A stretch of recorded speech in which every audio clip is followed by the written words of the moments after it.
What's going on? What's going on? I thought I was live. I'm still trying to figure out this streaming thing, but yeah, I got Fulgham in a couple of my leagues, and I wouldn't be mad if he went off either. As long as we get the win, the stats can be whatever, the score can be whatever. We just need to win.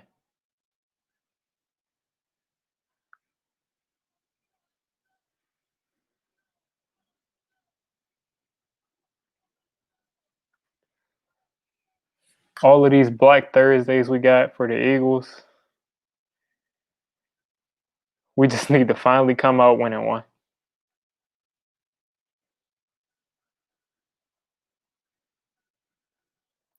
Because we done got 27 zip, 24 zip, come back from 17 to nothing, all kinds of losses. We've lost every kind of way we could lose.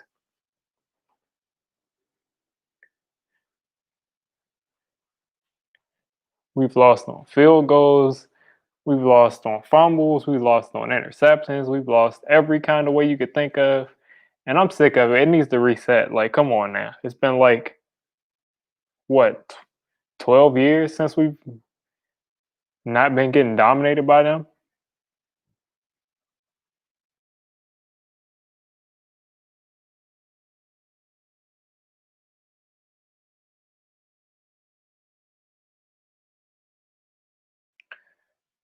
I see a couple more people coming in.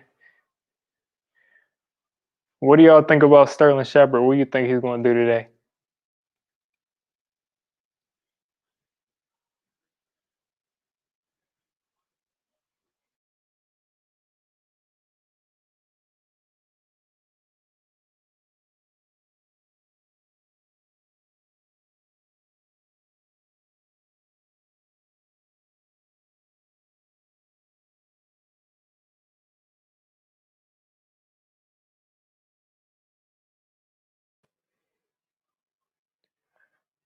I think this is pretty much the biggest game of the season.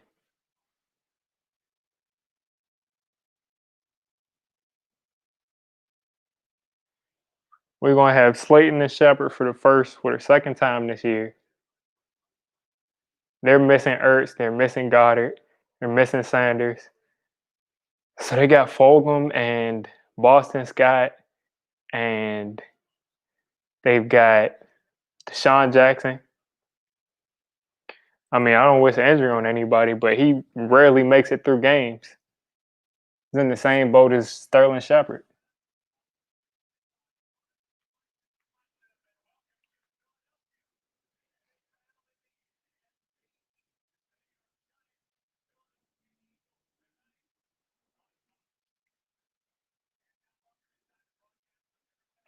Yeah, that's right, Diego. Let's go Giants. Let's get this done. I mean, we've lost so many times in a row. I'm ready for it to turn around. Like, I cannot stand the Eagles. I despise the Eagles more than any team in sports. And we just need to finally start getting some wins against them. I don't care who's out. I don't care if their entire starting lineup was out. A win is a win against the Eagles.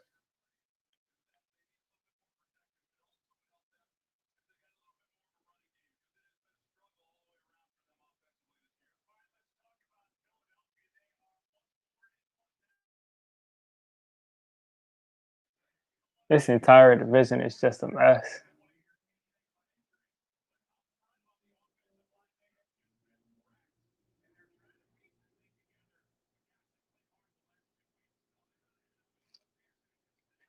Yeah, the Eagles, I don't think they won in the last 2 weeks, but they've definitely been playing some good teams closely. But they're missing Ertz and they're missing Miles Sanders. And Miles Sanders he's probably been their best offensive player this year, I would say. Miles Sanders is really like he was right under Saquon coming out last year. And people were like, he's not as good as Saquon. He's not, but he pretty much does everything that Saquon does, just, like 75% of it, which is a star in the league.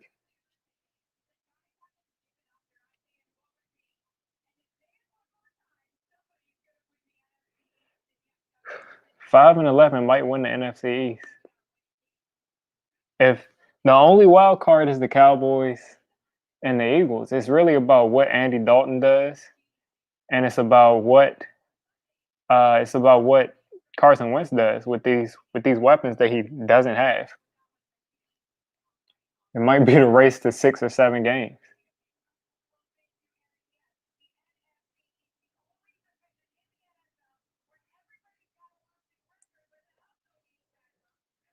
Everybody's 2-3, 2-4, 1-4.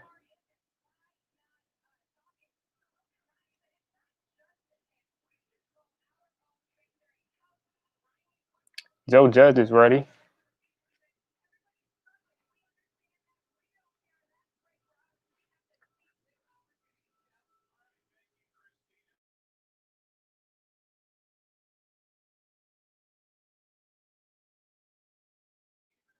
I like that decision to defer. I always like getting the ball first out of the half because when we give up those scores at the end of these first halves, it's always good to get the ball back to try to respond.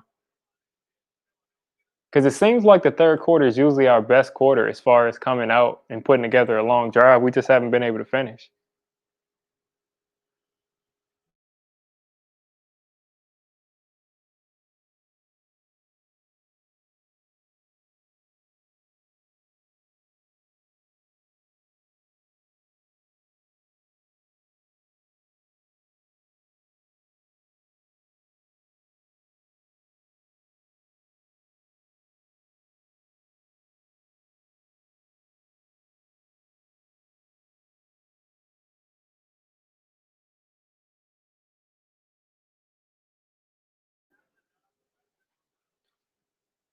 All right, let's see what Carson Wentz got.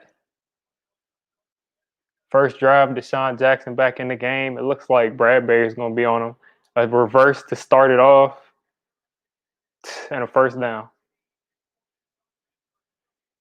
Whew. Deshaun Jackson, man, he's the Giants killer for sure. Deshaun Jackson, every time he touches the ball, it just gives all Giants fans PTSD. And then for him to leave the Eagles and us be satisfied and then to come back, it's just the worst. All right, let's get a turnover. All right, I'm not liking this. They're trying to give Deshaun Jackson some space, but they're playing really far off. They shouldn't even really be playing cover zero against them. So they need to come up and press him.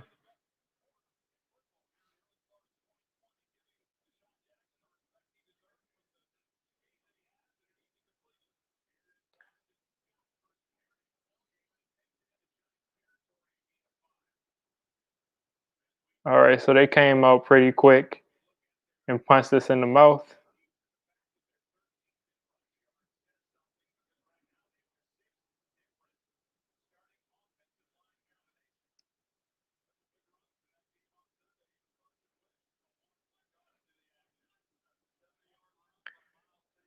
Time for the defense to settle down.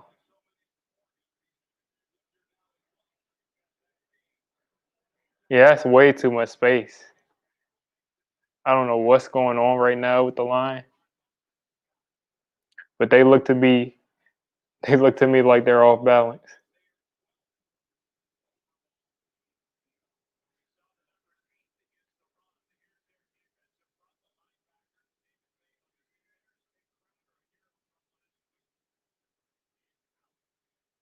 And then there's like they're finally putting the lines and the scoreboard on the screen 3 minutes into the game.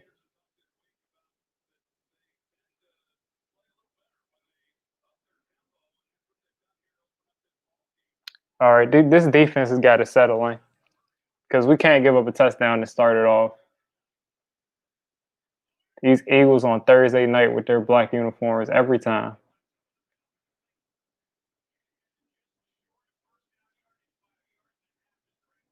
Now, if we can get a stop right here, that would just be perfect.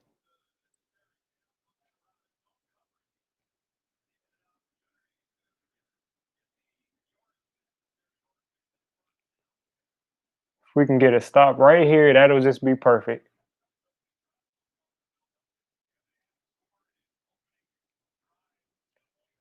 Come up and challenge these receivers because they've been getting a lot of space. Hey, he's not getting that. So, like I said in my pregame video, the Giants have given up 5 for 5 on fourth down. Let's hope that they're not going for it on fourth down because the Giants have not been good at that.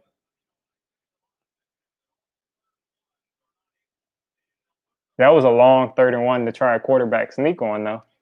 And they didn't win the line of scrimmage at all.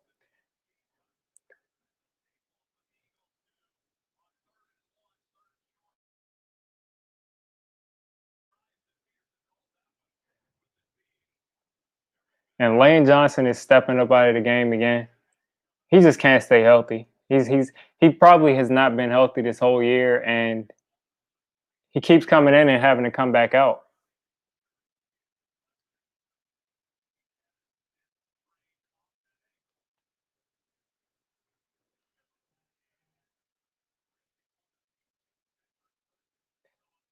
I mean, Lane Johnson just can't stay healthy. 4th and a long 1. Let's see if we can get a stop. And Carson Wentz is going to pick it up. That's 6 for 6 on fourth down for the year.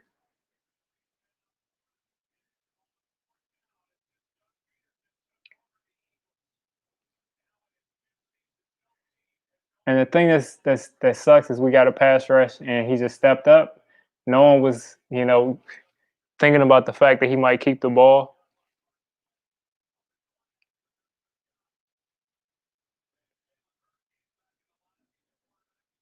Jalen Hurts sighting.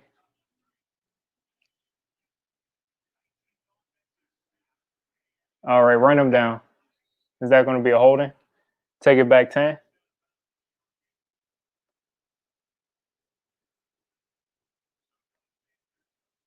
Oh man, all we got to do is just get off the field. That was a perfect chance to do it, but again, the Giants are 6 for 6 on defense as far as giving up fourth downs. We've been horrible on fourth downs.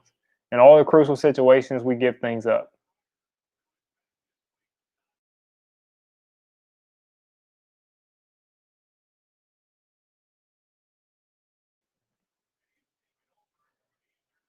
And they're lacking so many weapons that you would think that they would just put a spy on Carson Wentz because he has less and less people to throw it to.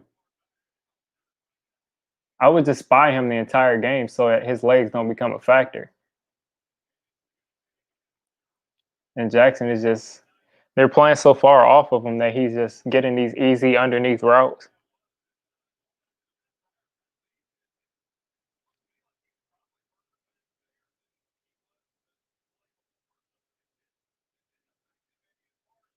And these Giants defensive linemen they're getting rid of the ball so quick because they're playing so far off of these guys that can't really get a pass rush. And that's encroachment. 2nd and 1.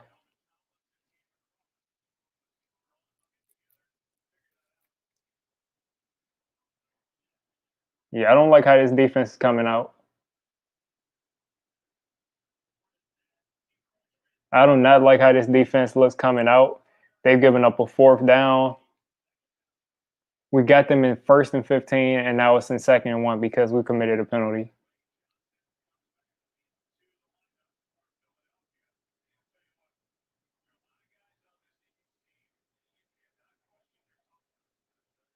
Like we have got to stop hurting ourselves in all the crucial situations.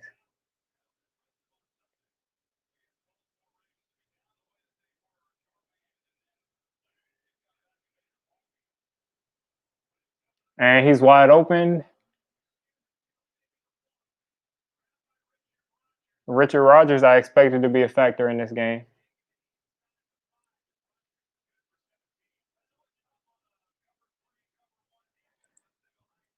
Yeah, the Giants defense looks outmatched against probably their worst offensive opponent. Uh, besides Washington and the Bears. And It's just the curse, guys. It's just the curse. It's the Eagles' curse, and that's like the worst tackling by a defensive lineman I've ever seen.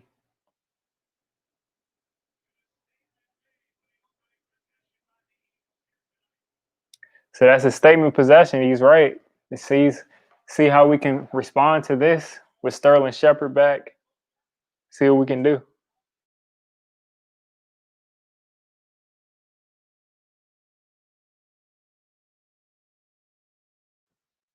I'm telling you, I would not be surprised if we get blown out just because of the curse on these Thursday nights. It's like almost impossible for the Giants to win like in Lincoln Financial on a Thursday with these black jerseys. It's a curse.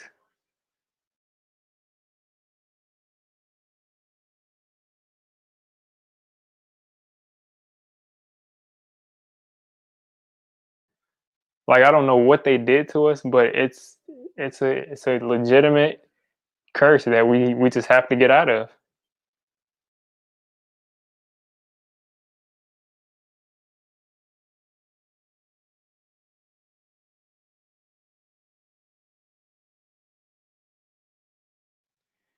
Year after year, we just continue to let them do things that they shouldn't do.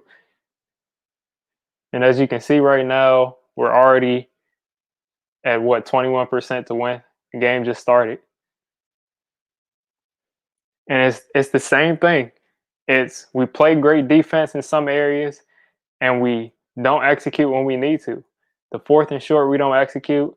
The first and 15, we end up giving them a 2nd and 1, and that turns into a touchdown.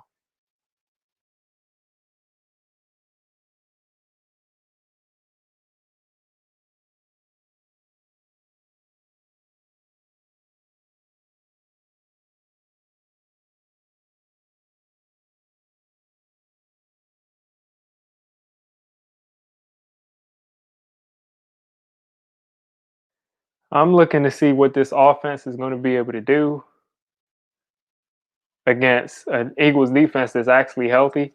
So this is like the worst thing we could have done by letting their offense start off by getting momentum because their defense is pretty healthy.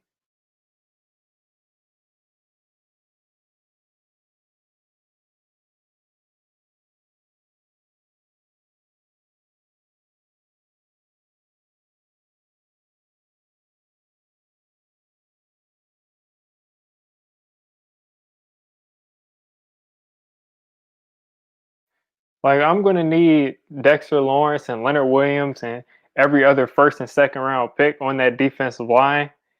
I'm gonna need to let them know that the Eagles do not have one starter on that offensive line right now. Lane Johnson just went out, so I'm gonna need these first round picks to pay off because one of them is gonna have to get traded or go because you can't stop the run, you can't tackle. They won the line of scrimmage on that 3rd and 1 and the sneak, but other than that, they've not really done much so far. Yeah, that's what I'm saying. They put on those black jerseys on Thursday night, and just things that don't make sense just happen.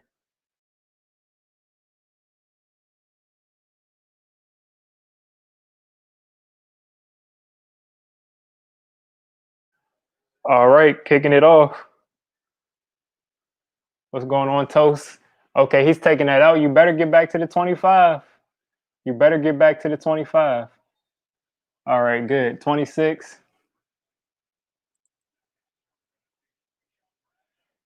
So we can either turn this into an entertaining game, get in the end zone right here, put together something that's exciting, or we can do what we usually do against the Eagles.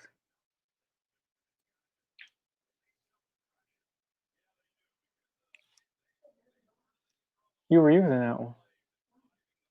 I thought you were using that earlier.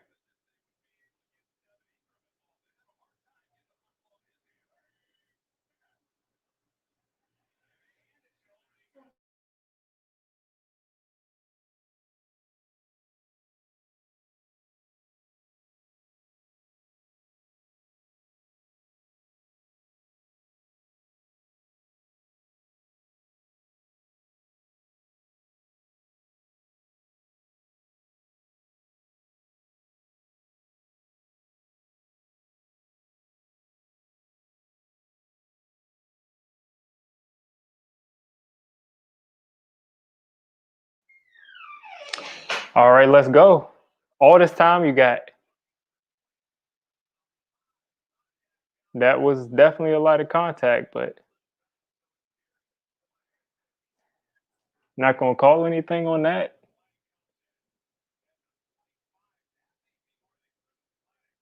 All right, okay, so there was a flag. Thank you. Like he was you can't just put your hands on people there. Darius Slay versus the Darius Slayton finally. The Slay versus Slayton matchup that we've all been waiting for.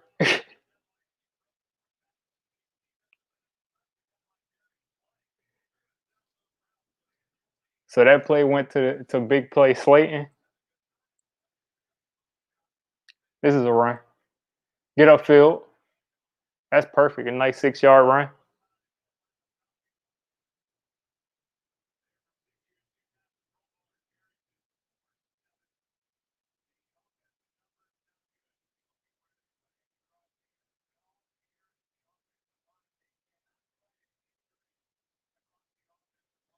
All right, let's go. Let's go. We're getting yards on the ground, so that's a good sign. Because the Eagles lead the league in like run stuff, where that means like a yard or negative yards. So it's good that we're going forward against them. I'm gonna need Devontae Freeman to catch that ball, but I also need that to be a little bit more accurate. So we're in a third and manageable.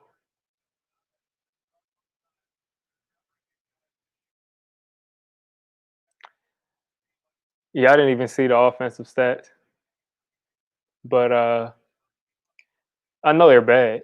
The offense has been bad all year. Is Shepard on the field? Okay, he's at the top of the screen. All right, find somebody open, man. You got all this time, and that is another penalty on them. See what happens when you put Evan Ingram on a route going across the field?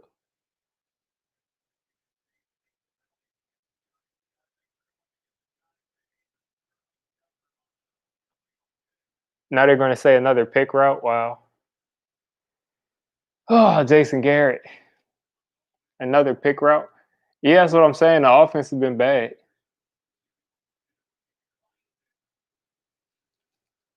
Third and three, fourth and three now. So, yep, they went right down the field. We stopped them on a quarterback sneak on 3rd and 1, and then they went for it on 4th and 1, and they got it. And then right after that, they tossed it down to the goal line and got in with a Carson Wentz run.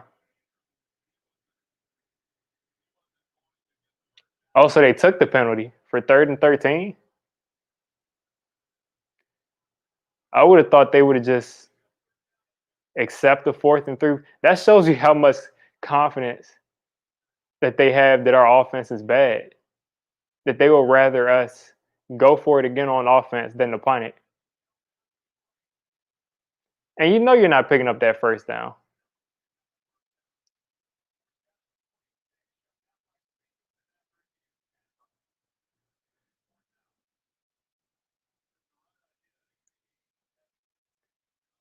So is that back to a 4th and 3 again? They're going for it? Nope. Wow. Did you just see that?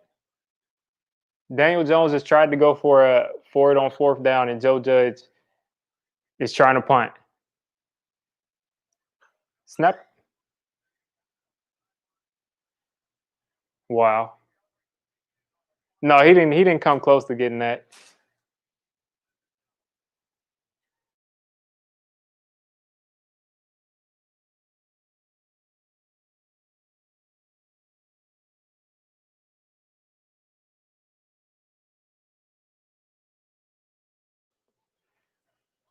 Yeah, Daniel Jones tried to keep going for it, and Joe Judge is Mr. Special Teams, so he said, "We got to punt it. We trust our punt coverage. Whatever." I wouldn't trust this defense coming off that drive that they just came off of. I mean, I knew you were going to say that. You like to throw your little shots, But at the end of the day, it doesn't matter what you have faith in. It's the fact that do you have faith in your defense that just what you just saw? The offense was going forward. They didn't have a negative play. He just ran. So I would trust that more than what I just saw on defense.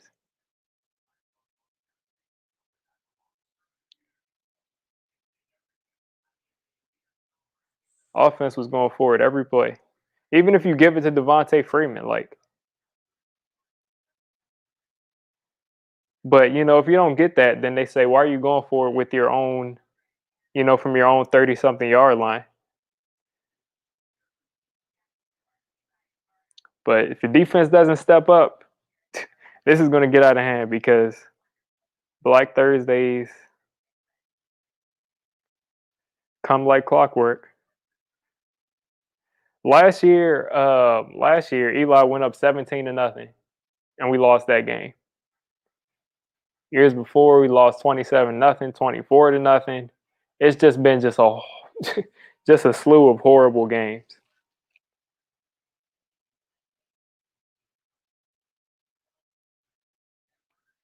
I think the Giants. I have a theory that the Giants, the defensive line, they must be overconfident or something because every time they play against a team with all of their starting offensive linemen out, literally we played against Dallas with every single one of their starting offensive linemen out. And now the Eagles have every one of their starting offensive linemen out but Jason Kelsey.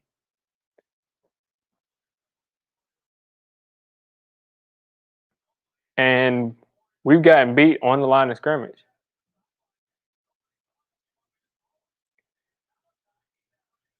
Ballantyne is an idiot.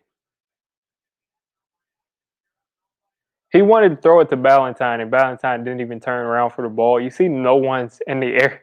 Wow.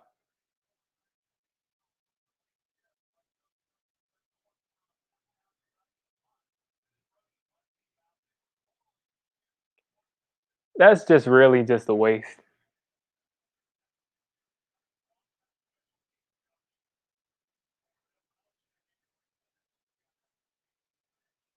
All right, what's going on?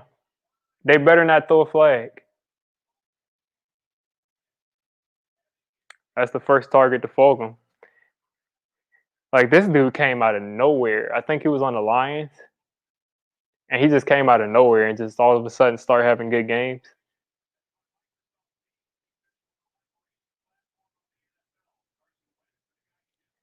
Yeah, Fulgham has been going crazy. Think I got him in one of my fantasy leagues, but like I said, I'll take the win. I don't care what happens on the scoreboard, all of that. I just want the win.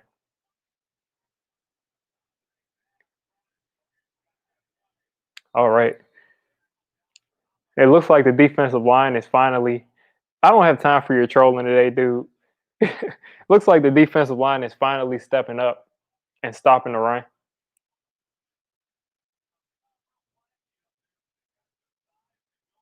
Carson Wentz is obviously the best quarterback. I mean, he was in the MVP race, man. He's the best quarterback on the field. It's a 4-year veteran. But the worst thing is, we want to know how much separation it is between him and Daniel Jones. Look at that! Look at that protection. And now he's going down. Leonard Williams with another. Okay, that wasn't Leonard Williams. That was Cam Brown. So Cam Brown with his first sack. So Joe Judge, his decision to punt paid off. And this is what I mean. Listen, I've told people that Daniel Jones reminds me of Carson Wentz, and Carson Wentz reminds me of Andrew Luck. All three of them think that they're like power running backs. They never slide. They don't have any regard for what's going on around them. That's why all of them had fumble problems. And all right, I'm gonna need you to pick up the ball, Jabril. Now get down. Perfect. So we're already in field goal range. Already in field goal range. Is he injured? All right, he's good. like I said, we're already in field goal range. So Joe Judge, he looks like he put together a good idea about punting. And yeah, we came real close to blocking that punt. Came real close to blocking the punt, but I'll take the field position because they went 3-and-out.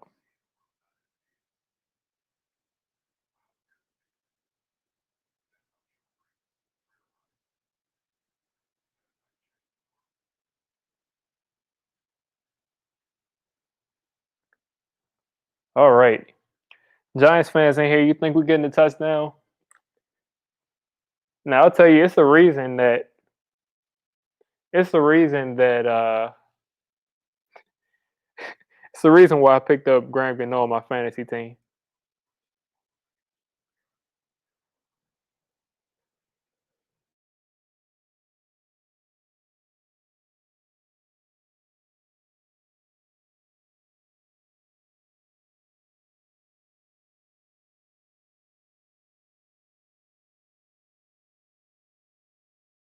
Yeah, I mean, I got to be honest. It's the reason why I pick up Graham Gano because first, I know the Giants offense, whenever they get a turnover and they're at the edge of field goal range, they might get like 5 yards. So it'll be a long field goal. And then if they get those 5 yards, I mean, it's going to happen routinely because our defense usually plays well. So we're usually at the edge of field goal range. And Gano's been money.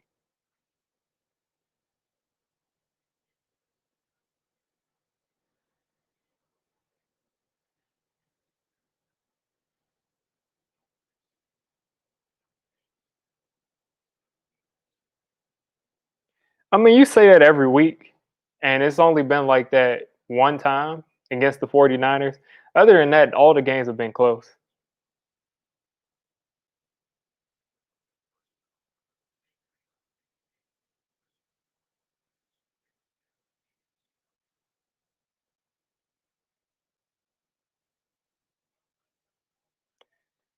Like all the games have been close besides the 49ers game.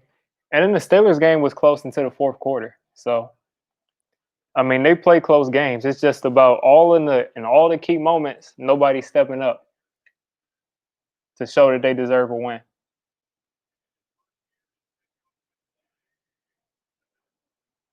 We've been picking up all of the Eagles' pressures. Is that a touchdown?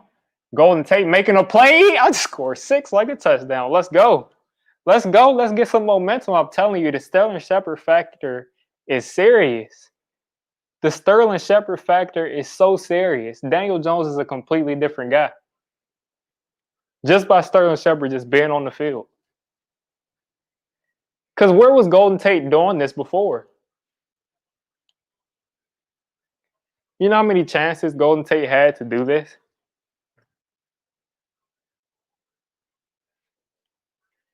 Like, take a shot. Thank you.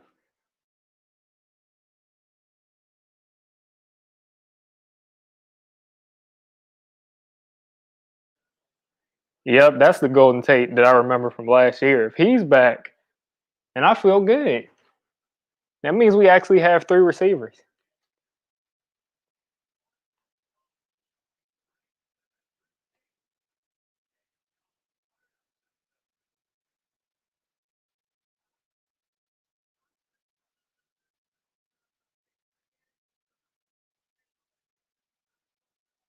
Yeah, he's more accurate. Daniel Jones, he has a lot of issues, and most of them are decision making. But Daniel Jones is very accurate. He's very accurate. Like he has a lot of issues. Sometimes he hesitates, but when he's throwing the ball, he's usually right on the money.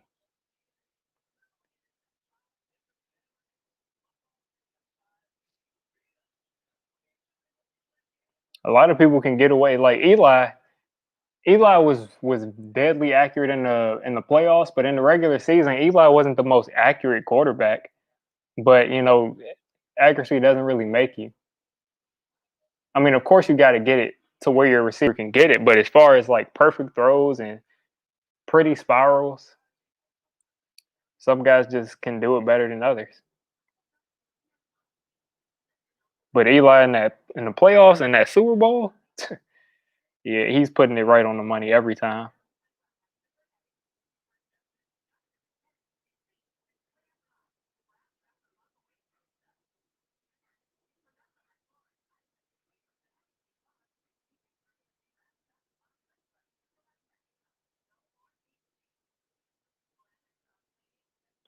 Yeah, I mean, it's a lot of guys right now who are probably extremely accurate, but they j- they're just not good in other spots. But yeah, DJ is always accurate.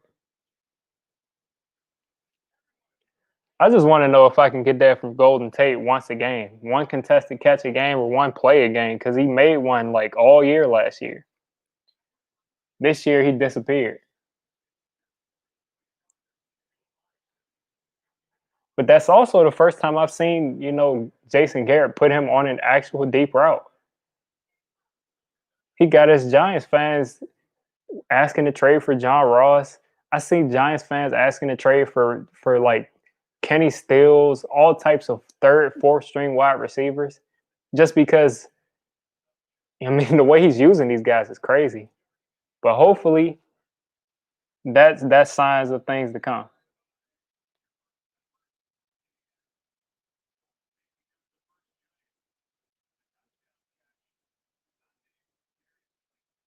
Exactly.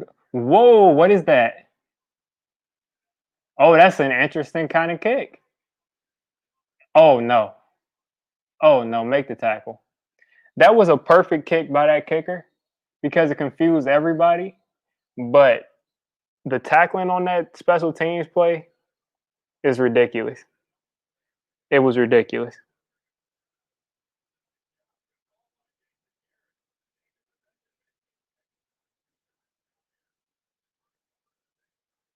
Like he had to dive on the ground and get that ball, and for some reason they couldn't tackle him. He split the entire defense.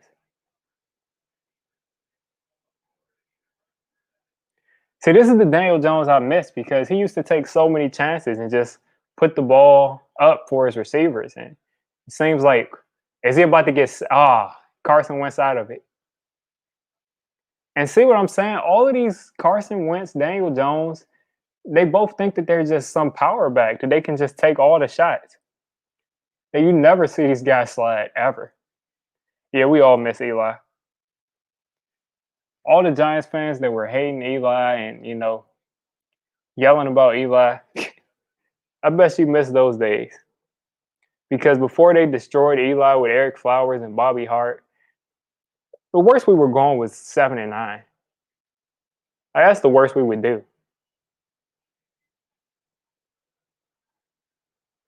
All right, we're getting pressure.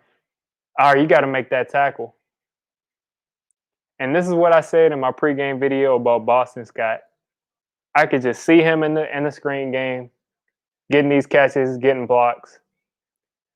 Because the Giants, for some reason, against the Eagles in the screen game, look lost all the time. Like there's no one over there.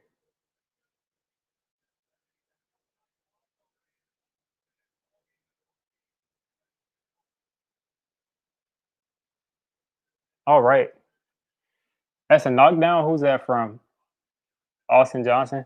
Austin Johnson's actually been having some pretty good games if you put any stock into Pro Football Focus. I don't know because like he'll get like 8 snaps and they'll say that he had like a 90 grade, but so far so good. He's looking like he had like our defensive line rotation. He's our fifth interior defensive lineman, fifth or sixth, and he consistently gets graded highly. You would think that we would be better on the line consistently. Boston Scott in the open field consistently beating us. A done deal. Didn't I tell you about an hour ago, 2 hours ago? Boston Scott is going to get the ball. He'll get the ball because they're not going to cover it. Tay Crowder, the superhero from last game, he's not playing. He's on IR, so we don't have the guys to cover him. Devontae Downs is back on the field, guys, and he's a liability. As you see him not be able to get off a block right there and end up making the tackle. Yeah, I told you about Boston Scott. He's going to get the ball, and him in the open field is not easy to tackle. Him and Miles Sanders are clowns. I mean, clowns. Him and Miles Sanders are clones. So that looks like that's going to be coming back with the hold. Yeah, yeah, that's a blatant hold right there.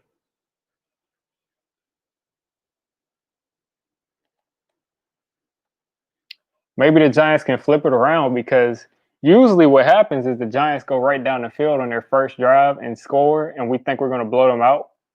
And then the Eagles score like 28 unanswered. So hopefully we can do that to them just to show them how it feels. That's too clean of a play. Boston Scott is getting all the. That's Corey Clement. Now, see, guys, I understand how bad the Giants are against these Eagles running backs and tight ends consistently. So I started Boston Scott. I started him. I started him. But that time that was Corey Clement. But it doesn't really matter. They could put me out there running back and the Giants wouldn't cover me. Only on the Eagles, though.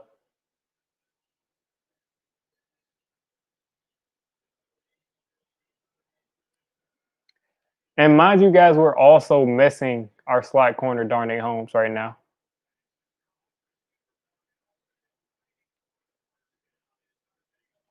That's one thing I've noticed is that the Giants consistently let guys catch passes about 3 or 4 yards or somewhere in that range of the first down marker, and they consistently let guys fall forward.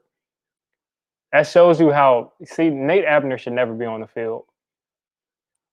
Nate Abner should never be on the field. Yeah, we've got some injuries. We've got some injuries right now.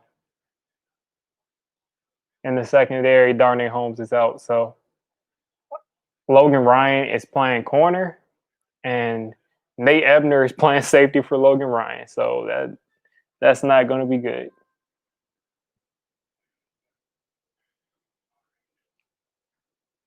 I like Logan Ryan in the slot corner, but I do not like Nate Ebner at safety.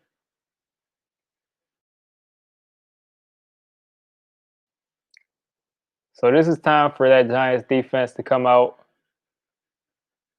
and they're saying Jabril Peppers was injured on that play on this ESPN stat.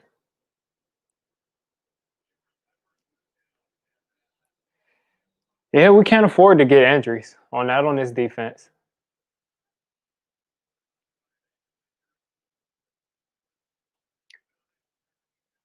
So Ryan Lewis last week didn't give up a catch. Bradbury's been great. Ryan's a great corner, but the linebackers and safeties are the weakness. That's way too much. You better get him on the ground, and that's my problem, man. You got to get him on the ground. You got to get him on the ground, man. And they did not. He did not get back to the line of scrimmage. But that should just be a clean sack. Like what we see, the worst things that we see from Carson Wentz are things that Daniel Jones is doing right now, 17, 18 games in his career. And Carson Wentz is 4 or 5 years in, making 30 something million a year. He's holding on to the ball for way too long. And it took him too long to throw the ball away. And for Daniel Jones, that's been the reason that he's turned the ball over like 2 or 3 times because he tried to throw the ball away, but he waited too long.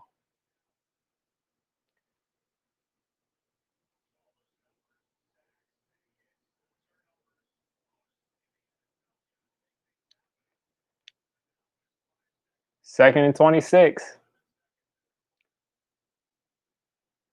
Wentz is 8 for 9, 8 for 10, 93 yards and a rushing touchdown.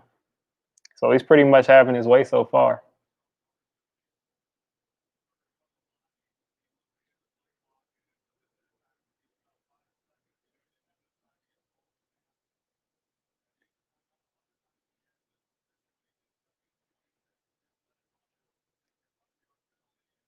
2nd and 26.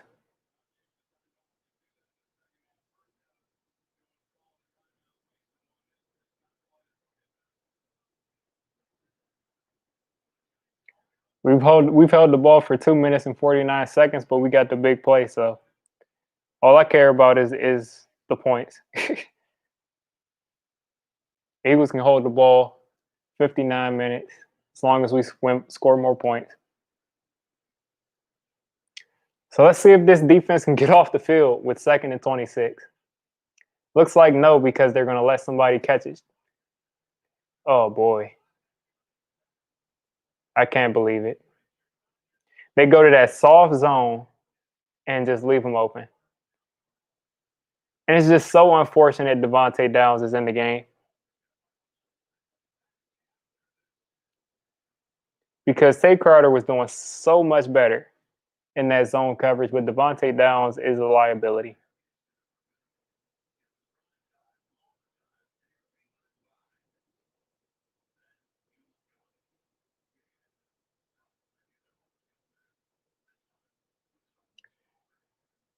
Oh man. But hey, we can't really complain about injuries and people being out, because they are on their what, third tight end. So can't really complain. But Devontae Downs is bad.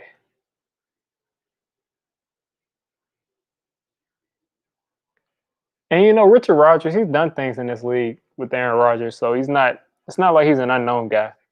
So they still got weapons out there. Richard Rodgers and Sean Jackson,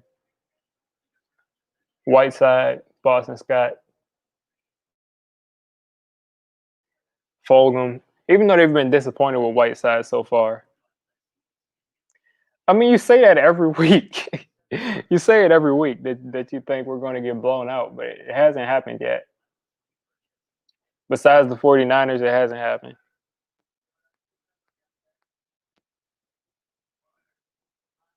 He doesn't have a team. He's Tom Brady. That's his team.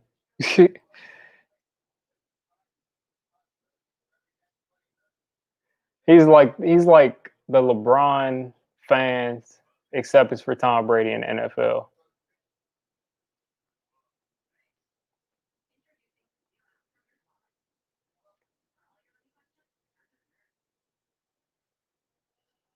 I don't know why all of a sudden Patrick Graham is playing a different defense, but he's got to get out of this. It looks nasty. Like, it looks nasty. He's playing, all of a sudden he's playing scared. He's playing like 10 yards off of everybody. And I understand you have Deshaun Jackson there, but I mean, Richard Rodgers, is he really going to burn you down the field?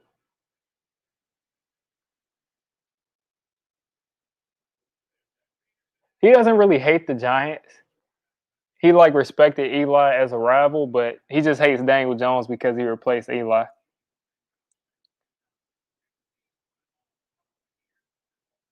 Yeah, we need to get up there because we're playing way too far off.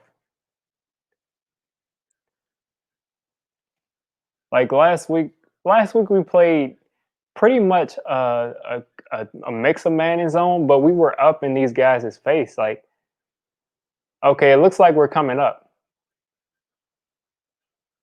Deshaun isn't on the field. They probably got him on a pitch count. Look at that.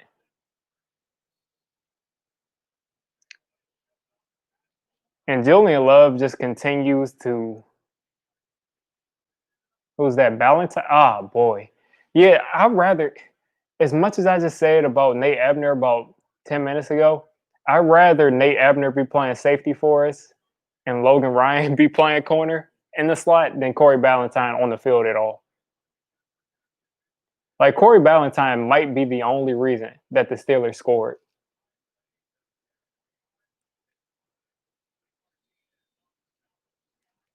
And see, this is what I mean. That's my point. What is this defense? This is what I mean. In all the crucial situations, the Giants just seem to get out, to mess it up. And it's horrible because Corey Ballantyne was what, a 6th round pick, and then they boost him up like this and put him in the starting lineup. So now they're just setting him up to get hate. He was supposed to develop for years. He shouldn't be on the field, and they just took him off the field. Logan Ryan is back in the slot. Oh, that was almost. He almost was able to grab that as an interception. But Dalvin Tomlinson is really good at deflecting passes. I don't even like Ballantyne in special teams. I'd rather have Tate and Peppers back there, and I just don't want to see Ballantyne out there. He's like a straight line speed guy, but as far as having some agility to break tackles and make people miss, he doesn't have that. And Ballantyne is back in the slot, covering Greg Ward, one of Carson Wentz's favorite targets. You know where the ball's going, guys. You know exactly where that ball's going, and he drops it. That's a good play by Julian Love. That's a good play.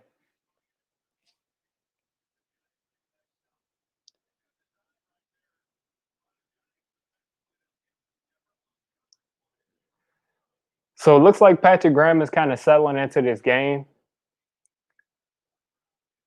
That could have very easily gone to who's number 13 there.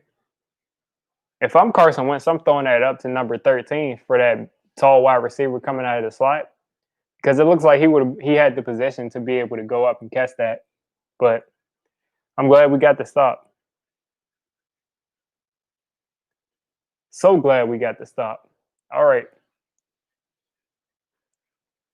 course, I want them to do a better job than what they're doing, but just on our offense to go out there and respond.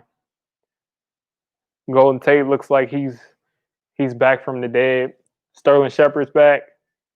So let's go. We got the weapons.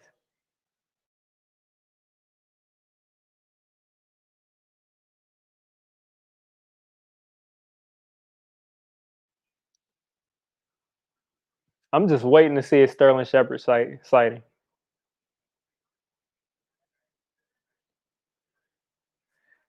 And let's check out these stats while we're on a commercial break. Of course, Daniel Jones is the leading rusher again. But Devontae Freeman's got 1 rush for 7 yards. Evan Ingram's got a rush for 7 yards. So we're going to go right back to that run game. And if we continue to get in the third and short and second and short, we're going to be able to move the ball.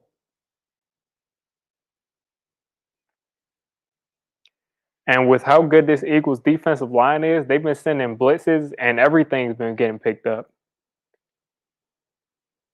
which is surprising because we're usually really good against the base defense, but when they start mixing things up and sending blitzes, that's pretty much when we start to give up pressure.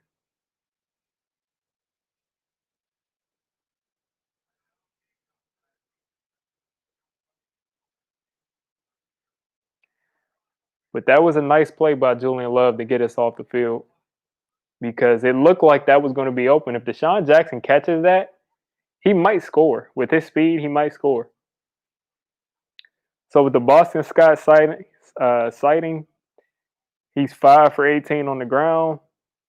That's solid. And 2 for 28 through the air. That's not solid. That's something we got to stop. Because if we let him get into a rhythm, that's a wrap for us. Yeah, the Giants do need they need a long drive. And we usually have a long drive. We usually get a lot of long drives and end up settling for field goals. I think we do too. But we do need to, if we score, it does need to be on a little bit longer of a drive, because our defense has been out there the entire game. Like, I'm sure they're tired at this point. They're exhausted.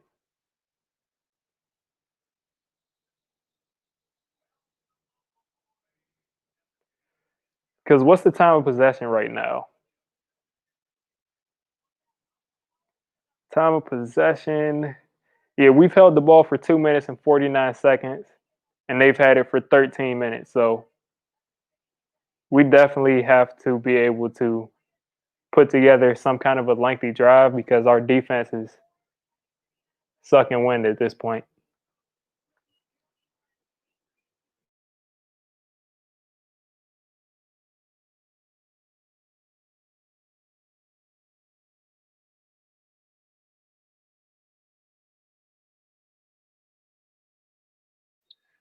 Did Jason Garrett really just get the ball to Evan Ingram in the open field?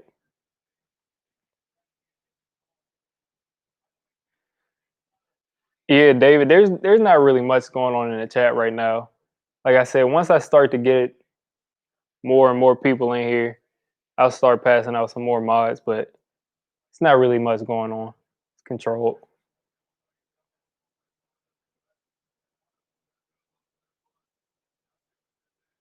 All right, Tate in the slot. Is that Shepard at the? I can't tell if Shepard is on the field or not. Yeah, I don't want to see that. I hate that when those referees like that was clearly a tip pass. You can't give a Giants fan like me PTSD like that. That's clearly a pass.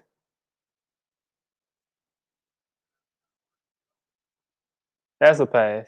I don't want to see that. And then they're taking forever to blow the whistle like that. Like I don't want to see that.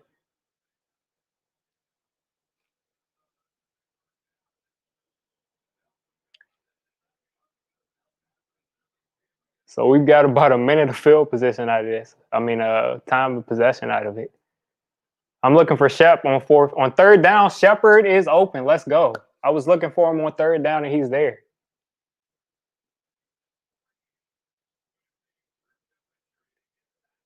Sterling Shepard is so crucial on that. You see him running new routes that they weren't running before. Because I'm guessing those other guys probably couldn't do it in practice. Like a third down target. And it looks like he's on the snap count. So we'll see what he does. Austin Mack. I think that's Austin Mack and Darius Slayton in the game. I do not like any of these screen passes. That got shut down easily. Oh boy. I mean, you almost think like when someone's that covered, yeah, yeah, these screen passes are not going to work, especially to that side. With Fletcher Cox chasing someone, no. So now you're on 2nd and 14. You're going to have to get back ahead of the sticks. Get back on schedule.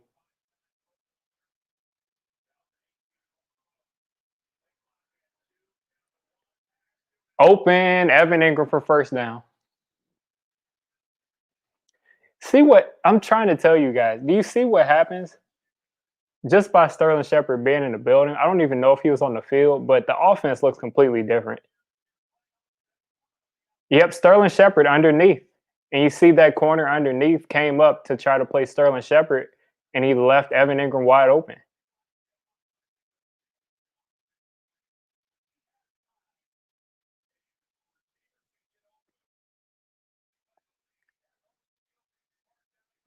I'm so glad that Sterling Shepard is back and Daniel Jones has the ball. He's getting up the field and he's holding on to it. That's a nice solid 4 yards I'll take.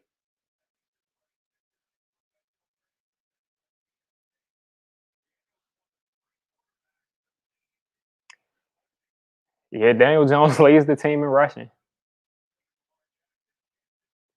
Daniel Jones has like 3 of the 7 fastest quarterback runs, and the only person that's ran faster is Lamar Jackson at quarterback.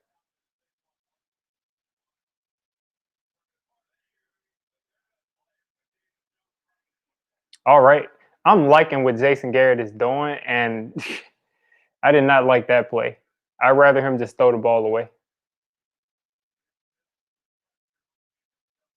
I don't know where he was trying to get that to, but that hit definitely put it off schedule.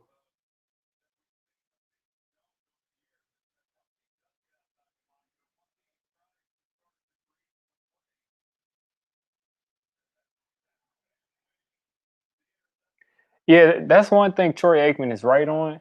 One thing I've noticed is Daniel Jones is extremely mobile, but whenever he tries to play off schedule, whenever he's out of the pocket, he second guesses himself, and that's when the stupid turnovers happen. And there we go. That's a turnover right there, and that is not his fault. Just a clean drop. That's just a clean drop. I don't know who dropped that, but that was a clean drop. That is Evan Ingram. Oh boy, Evan Ingram. It went right off of his finger. You can't really be angry, but you got to catch that.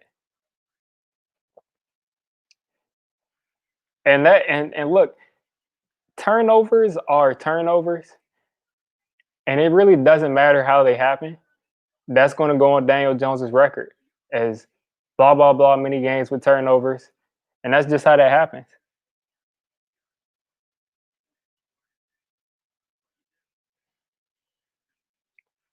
But you need your receivers to not let you down in that situation and just secure the catch. You know, sometimes when you see those tip passes, they're like the ball was too high, but to me that ball was placed in the right place.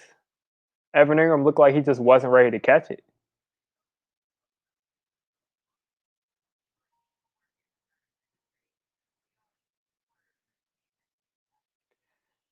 And turnovers, they just follow people. Like they just follow people. And it doesn't matter if it's their mistake or not. Just some people are just gonna have turnovers. Like Eli against the Eagles, against the Cowboys, against a lot of teams, he had a lot of turnovers and they were weird turnovers.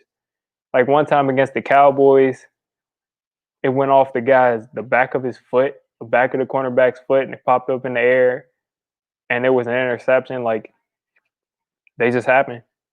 They just follow people. So our defense has to step up and not give up a touchdown.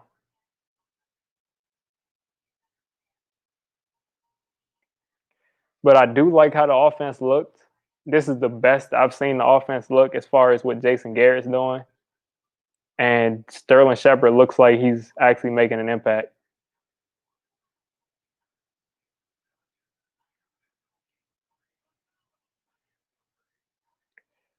Oh boy, I can't believe Evan Ingram. Like after the first 2 or 3 weeks,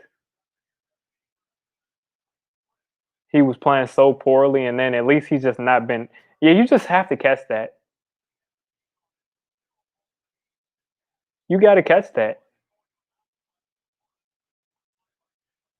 Like you got to catch that. And then, like I said, when you're turnover prone, the defense is aware of it, and it doesn't matter if it's your fault or not. Guys are on edge, and they're making sure that they make those plays because they think that they're going to have a chance to do it. So our defense has to get off the field, take the momentum back. All right, Fackrell, let's get some pressure, Fackrell. Let's do it, Fackrell. Let's get some pressure. He better not complete a pass. That's disgusting. That was almost an interception. Carson Wentz just doesn't care where he throws the ball. This is not Madden. He's running around like he has dash and dead eye and all of that stuff.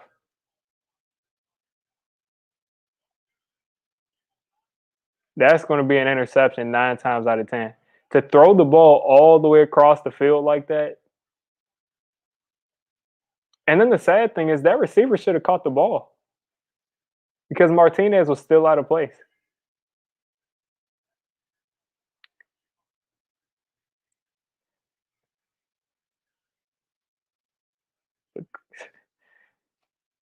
That's one thing. This defense will get so much momentum and then give up a 6 yard run, 7 yard run. No, it's 3rd and 3. It's like the last play never happened.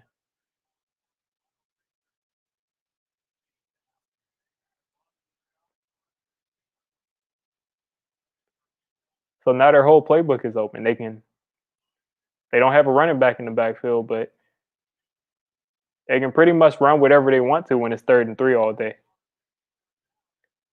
But if we can get off the field right now, that is a complete win. And look at that, a missed tackle at the line of scrimmage.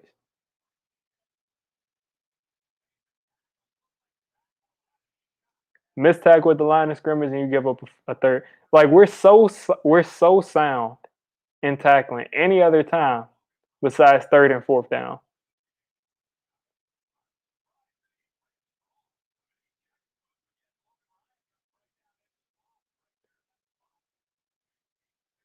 Third and fourth down, we're like the worst tackling team I've ever seen in the league.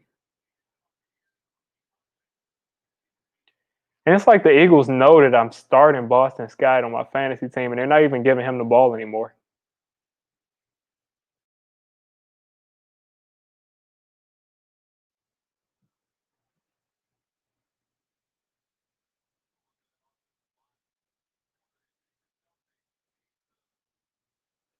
It's like first down, we actually have the number one defense in the league, at least coming into this game. But on third down, fourth down, just bad. And I'm just seeing so many guys miss in the hole.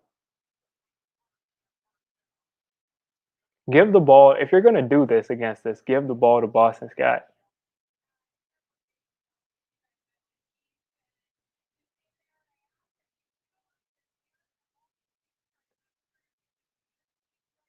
Like the Eagles are really trying to torture me.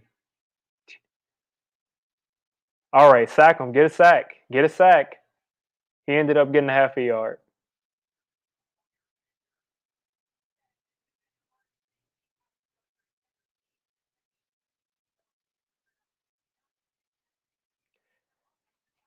I do not like I said, I do not like what the defense is doing at this point. You don't want to say they're playing down the competition because we have some injuries and a couple of guys that are out there shouldn't be out there, but to hold the Rams to 17, to do what you've done in some of these games, I mean, I need to see better.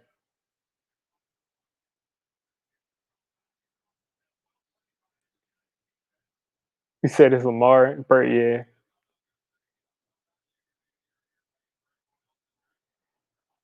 All right, third and four. I think we're giving up like 100% on third down so far. Like we've got to be able to execute in the situational key situations.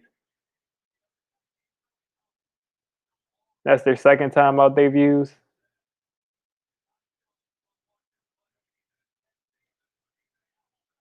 Okay, that's our first timeout.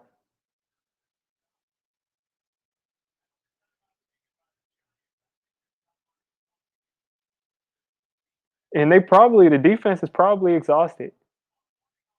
They're probably exhausted because the offense, I think they got a first down and then they punted. And the Eagles had a long drive. And then they scored basically in like 3 plays for the Giants. And then Eagles came back out. And then the Giants went out and got a first down, threw an interception because Evan Ingram threw the ball into the ground, threw the ball up in the air, and defense has been on the field all day. They just showed that Daniel Jones stat and didn't show an interception. And look at them wide open. Look at them. They need to get out of this zone. Get out of the zone.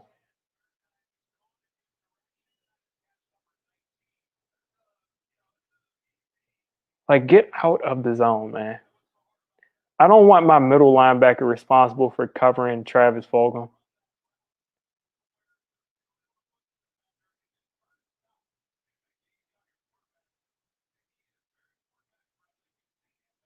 Like, I just don't want these linebackers responsible for covering these receivers because they obviously can't do it.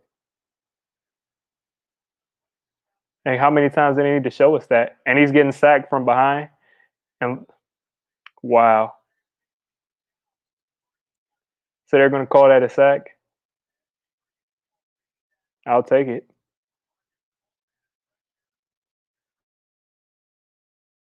So they're going to give Marcus Golden that sack.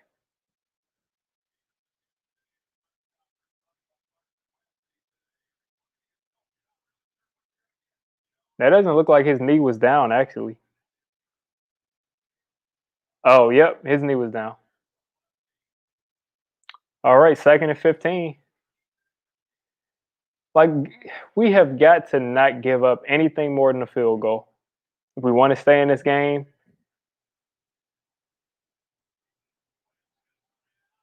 and that was wow. And he's intercepted. Intercepted. James Bradbury with the interception. Thank you, Carson Wentz. What a beautiful interception. He got his feet down in the corner of the end zone. Wow. Threw it right to us. He threw it right to us. And James Bradbury continues to be what looks like the best corner in the league. That's what he's playing like. I cannot believe Carson Wentz threw that ball. I cannot believe that he threw that.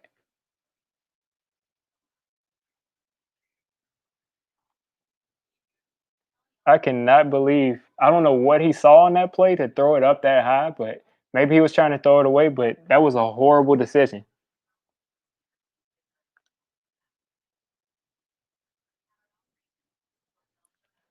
The offense is back in business and the defense actually forced a stop. We gave up no points.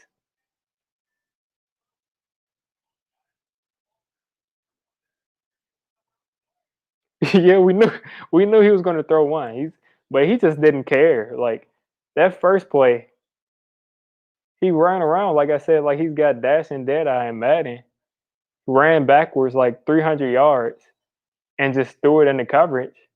And now this time he tried to do it again and got intercepted.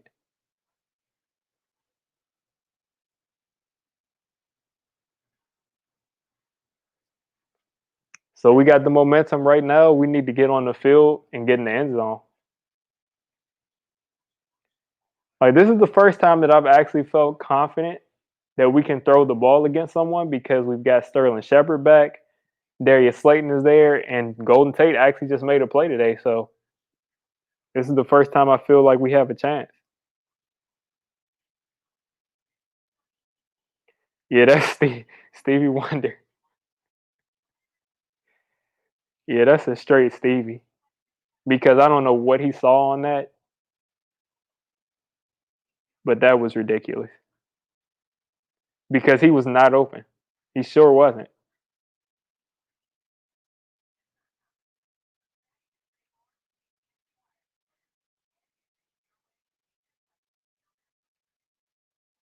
But I'll say thank you to Carson Wentz for that. And Bradbury, he's got what, like 3 interceptions now? And has given up probably less than 100 yards on the as far as giving up catches this year.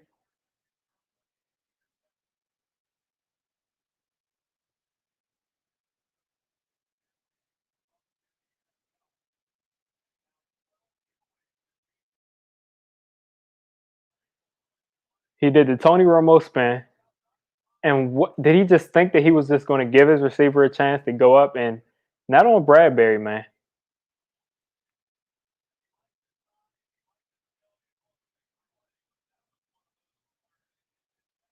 Shepard motions to the top of the screen, Slayton at the bottom of the screen, Freeman in the backfield. Another play action, and Shep is wide open. Shep is gone. Oh, he looked like he would be gone. He looked like he was gone. He looked like he was gone, man. Look, this is what a receiver looks like, guys. This is why I continue to say that Sterling Shepard is our best receiver when he's on the field. This is what a receiver looks like. Separation, consistent separation.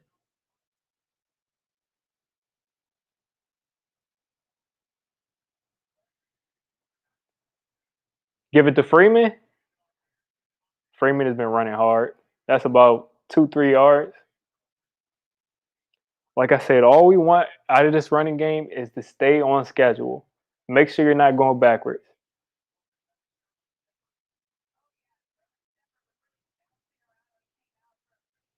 I'm so glad that we got Sterling Shepard back.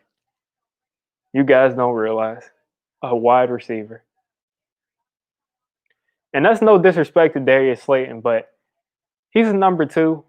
And when you're doubling the number two, like he's not really doing much. And they're going really pass heavy.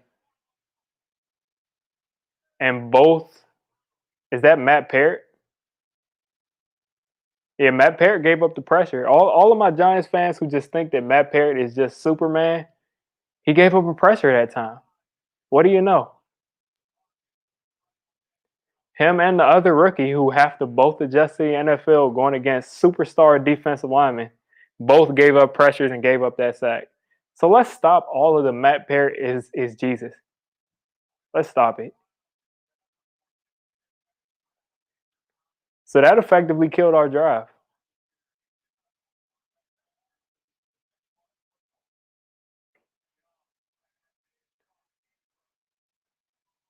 So that's across the 50.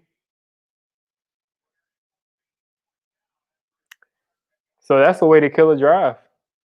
Have both of your rookie offensive tackles out there give up a sack. And are we going for it? I don't think this is a hard count. I think we're going for this. I think we're going to go for this at midfield, just across midfield. And I think we're going to get it.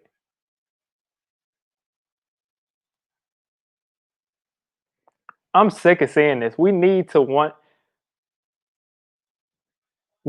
run a play.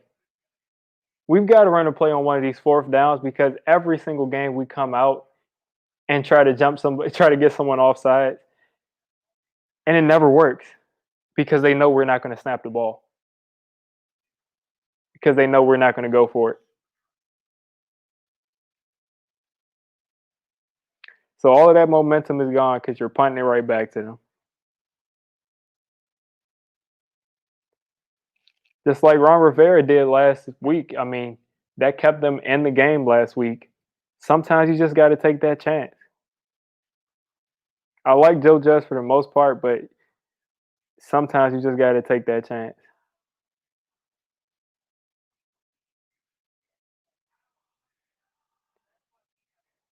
And I like how everybody is on Twitter just destroying Andrew Thomas.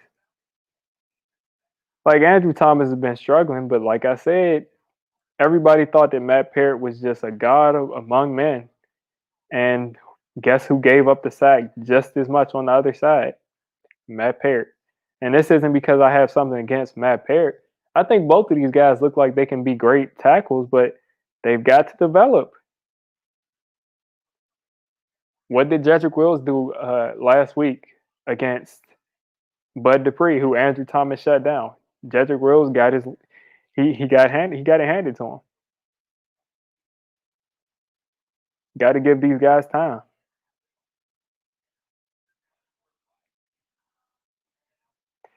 And you just want to give your defense some more time to be able to get off the field and relax. And I mean, not relax, but rest up. But we're punting it right back to them.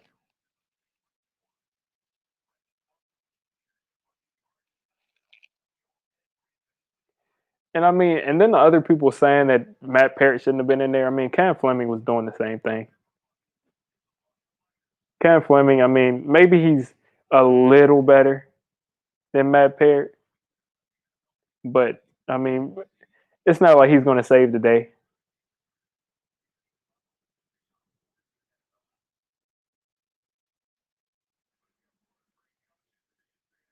That's what happens. I mean, our two rookie offensive tackles, they struggled, and their offensive tackles for some reason.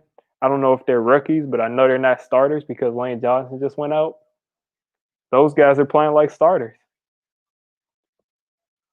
And whether that's depth or coaching, we don't know, but that's just how it's going. So let's just see Riley Dixon continue to have a great season, put them inside the five, and get the ball back.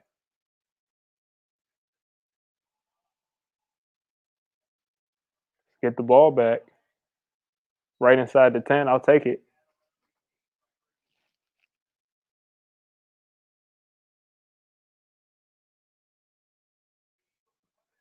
So they've got 153 to go the length of the field pretty much. If we can force a 3-and-out, we can get in the end zone before the half and get the ball right back out of halftime. I'd take that. But first, we got to get the stop.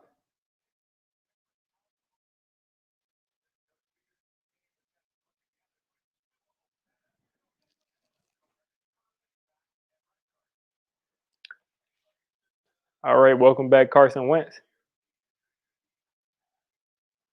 Hand off to Boston Scott. You got to make these tackles, man. He made it, but I would have wished that he got less yards than that.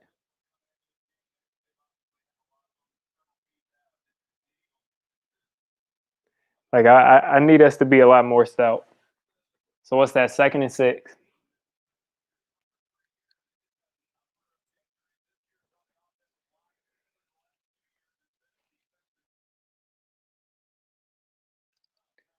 That's Marcus Golden on the edge beside Leonard Williams. That's a. I hope that wasn't a late hit. Are you serious? See, this is why we give up points because our defense plays well. Oh, I'll take it. I will take it. They call holding because that offensive tackle was he was that guard was pulling Evan Ingram down to the ground. I mean, not Evan Ingram, Leonard Williams. I just saw the hair and zoned out.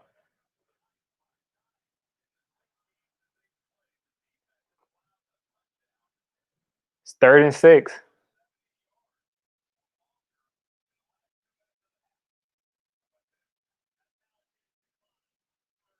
So it's 3rd and 6. Joe Judge is betting on his defense to get a stop on 3rd and 6.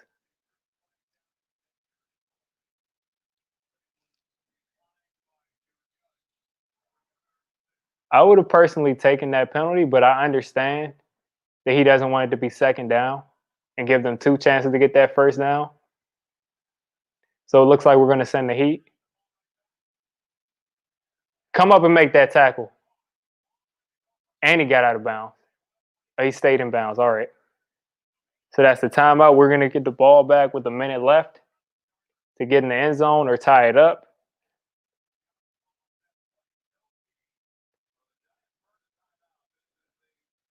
I did not like how the defense came out in the 1st quarter, but the 2nd quarter, they're standing up. They're making plays.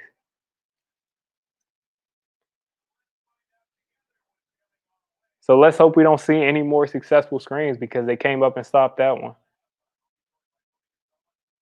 They're still pushing that Toyota Supra, man. It would have break. I don't even know how they're selling. Any car people in here, I mean, I don't tell me how are the Supra selling? Because I keep seeing them pushing, and it's been out for like a year and a half now. They've been back for a while. Is that a block? Came close. That was a great punt. It was in the air forever. So we're getting the ball at the 35. That was a great punt. Get off of the Eagles sideline. That sideline is disgusting. Stay away from there. There's nothing positive over there. 57 seconds. This is the time to really turn the tide because we've given up touchdowns at the end of every 1st half and 2nd half. So if we can score a touchdown, that's the complete opposite, and we're getting the ball out of the half. But let me not get ahead of myself. I think he was just trying to save time.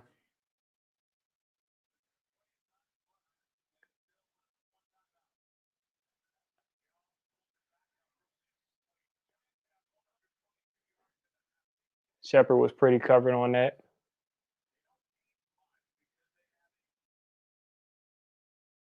Yeah, I mean, if we can get in the field goal range and tie this, I'll be happy.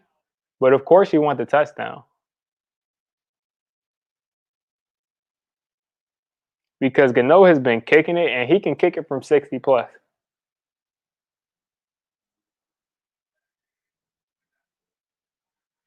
That's a handoff. Dion Lewis. Did he fumble the ball? Oh my God. And this is what I mean. The Giants defense at the end of every half gives up a touchdown. And this time Dion Lewis said, "Let me help you out."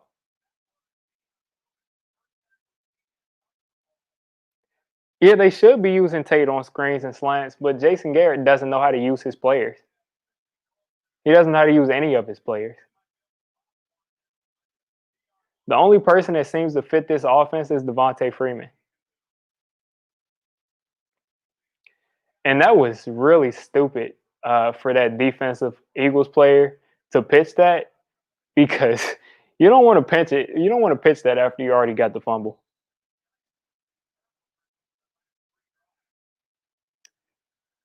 Yeah, okay. It's Daniel Jones' job to turn the ball over. You can't be turning the ball over too, Dion. And this just puts the defense in a horrible position because they did their job. They did their job.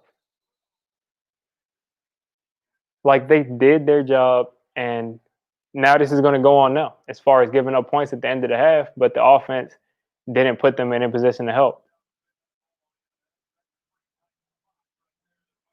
Bradbury probably didn't think he would throw that.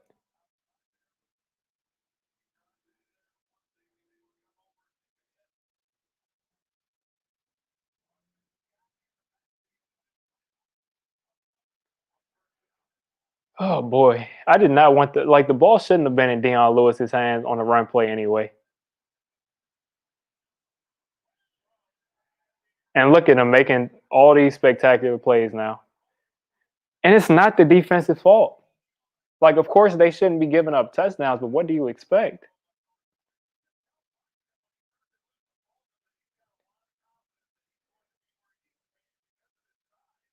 Exactly.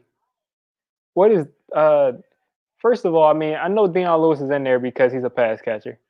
So I can't get mad. But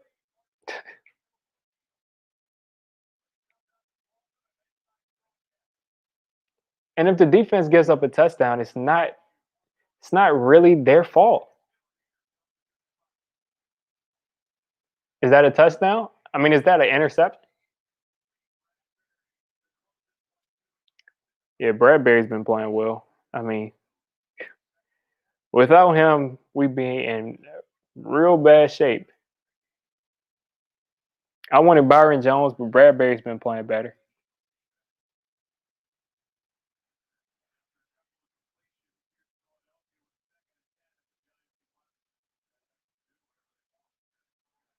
So we ran the ball what 6 times the first half, and the sixth time we run the ball, we fumble.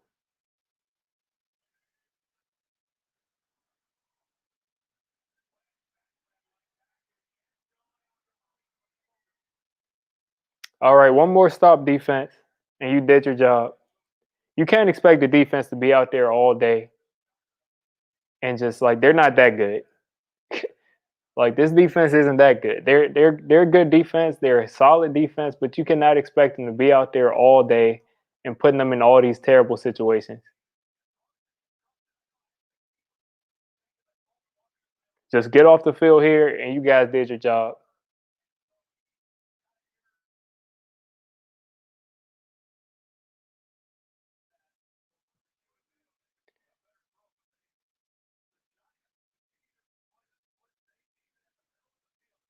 All right, we got one more play. Yeah, yeah, he could have been had for that touchdown. He could have given up that touchdown, but Giants just got one more play. And if I'm the defense and I've given up a field goal going into the half, seeing what Dion Lewis did to them, as far as giving them the ball in Giants territory, I'd be happy going into the locker room. To keep them out of the end zone, I'd be happy.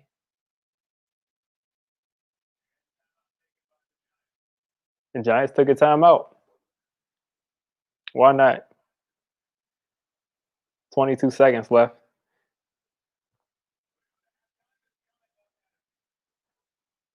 And you just have to think that the Giants. That's exactly what I'm saying, man. That's exactly what I'm saying. Why did the Giants wait? Jason Garrett, Cowboys fans laughed at us when we got Jason Garrett, and I for some reason thought that just having him as an offensive coordinator will be good, but it's not. It's not. He doesn't know how to use his players, and he does weird things like that.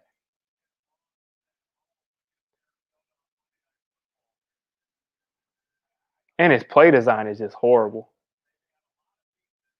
Like I don't know what goes through his head at all. All right, defense, let's get a stop. Let's get a stop. Just get a stop. That's way too much time. Wow.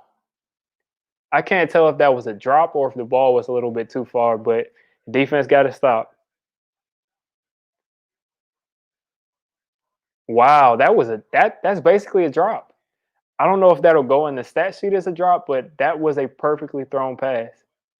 That should have been a touchdown. Luckily, I've got Jake Elliott on one fantasy team and Grambling on the other. Because the NFC East loves kicking field goals. Did he miss it? That is a win. That is a win from the defense. That's what happens when your defense stands up. So they erased Deion Lewis's mistake and got off the field, and he misses the field goal. That has to suck. To basically drop that touchdown on a perfect throw from Carson Wentz and then to miss the field goal. So the Giants have got to take this and come out of the second half. That is a huge win for the Giants defense. They've got to come out in the second half and take advantage of this because the defense has been, again, outplaying their roster because of our defensive coordinator. And we've got to take advantage of it. Defense usually plays well enough to win these games.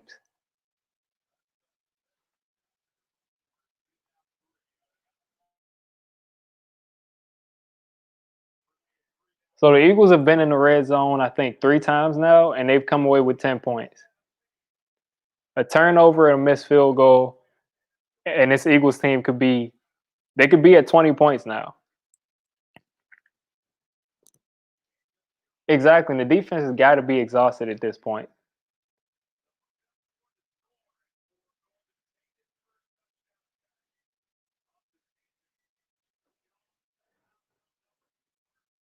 But I cannot believe that Fulgham, I think that was Fulgham in the back of the end zone. That ball was thrown perfectly. I don't know why his hands were spread that far apart, but that ball was thrown perfectly. That should have been a touchdown.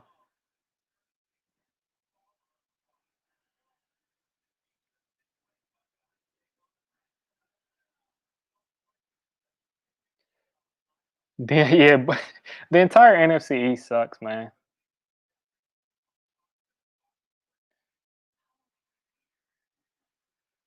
It, and that's exactly how I felt when I was watching the Giants versus Washington and the Giants versus Dallas 2 weeks ago. You see why these teams are where they are. And you might think I'm crazy. People are saying 7-9. If I mean the Eagles have Carson Wentz, which I believe is the best quarterback in the division, but that's not really saying much. Um, so I mean they always have the wild card of getting healthy and putting together some wins. And the Cowboys have that superstar, super powered offense, and they're getting Randy Gregory back. So both of those teams have the chance to maybe put up 6-7 wins. But if both of those teams aren't able to do that and bounce back, someone can win this division at like 5 wins. Which at that point, as the NFL, you have to consider shutting down that win division and get in rule. Because if someone wins that NFC East at 5-11, and you're leaving out a 10-6 team or 11-5 team, probably in the NFC West or probably, I mean, that's going to look bad. because I know how it feels. I've seen the Giants miss the playoffs at 10-6, so I'd be angry getting left out for a 5-11 team that's going to lose in the first round.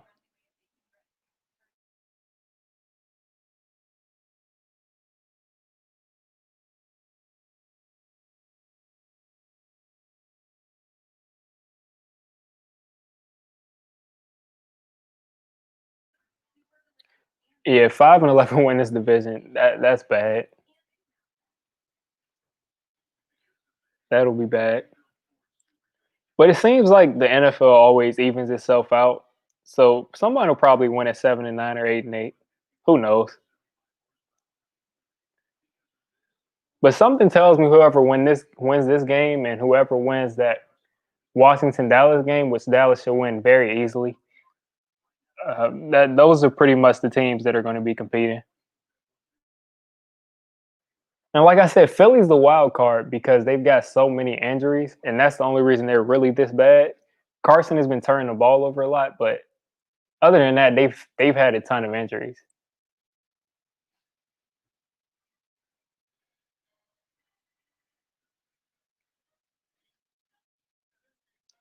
But we'll see what Dallas does against Washington. If Dallas loses to Washington, it's anybody's division.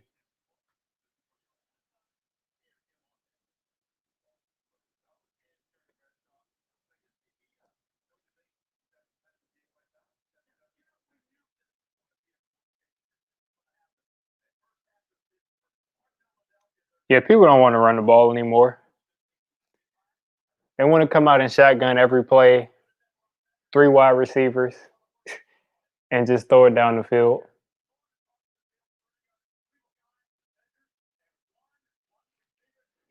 Most teams don't even have fullbacks. The Giants have a fullback, but he's rarely used as a fullback, and he's not. If you watch him play on film, he's not a fullback.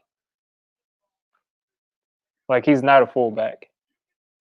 Rashad Penny is like a receiving running back slash tight end, but he's not a lead blocking fullback. Kyle Juszczyk is pretty much the reason why the 49ers are able to run the ball like that, but teams don't value it. And yeah, the Titans with all of that beef up front and Derrick Henry, who's Brandon Jacobs that runs a 4-4 basically. Sometimes it looks like he runs a 4-3. They're not going to be able to. Nobody wants to tackle that in the open field.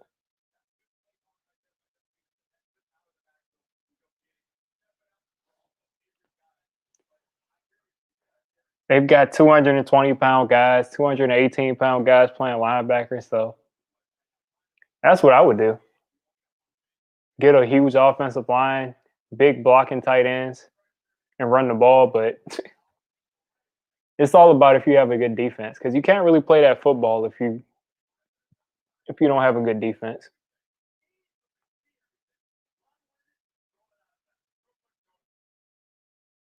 Yeah, on those last two plays by Andy Dalton, one was I can't even remember the specifics of the actual catch, but there was a hold on BJ Hill who was right in Andy Dalton's face, and he got held and tackled to the ground, and that's how we lost the game.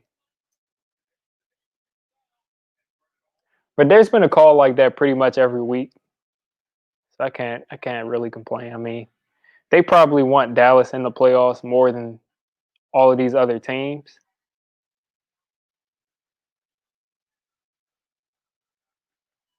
Like Dallas will still get primetime games if they're like 3-10 or 3-10, whenever that'll happen. They'll always get primetime games, so they probably want them to win the division. But I just refuse to see. I just refuse for Andy Dalton to be this bad. Like the Cardinals without Chandler Jones to just shut him out like that. Where did they kick a field goal, or they ended up getting a 10, but they basically got shut out in that game.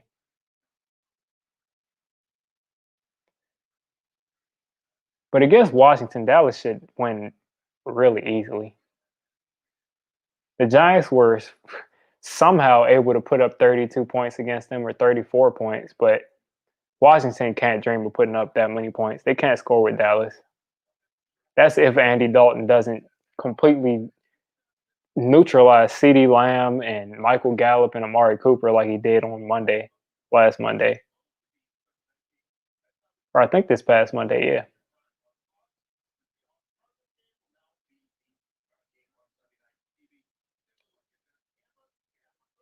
Yeah, I mean, I think Seahawks Cardinals is actually a good Sunday night game.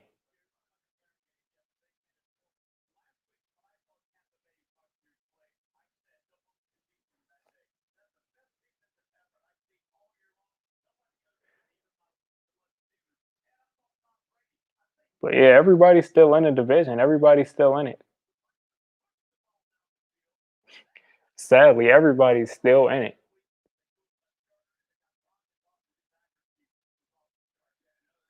To start off 0-5 and be what 1.5 games out of first place, and everybody's going to be rooting for Dallas to lose. Whoever wins this game is going to be rooting for them to lose because they'll be tied for first place, or like a three-way tie for first place, or however it is.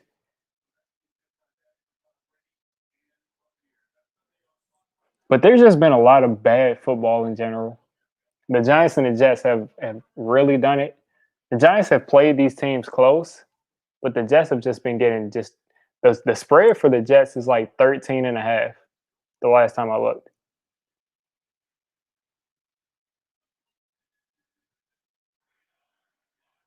Yeah, toast, we scored. Yeah, Jason Garrett. We ran the ball, I think, one time with Devontae Freeman, and he got 7 yards, and we didn't run it again until the 2 minute warning where there's like 50 seconds left.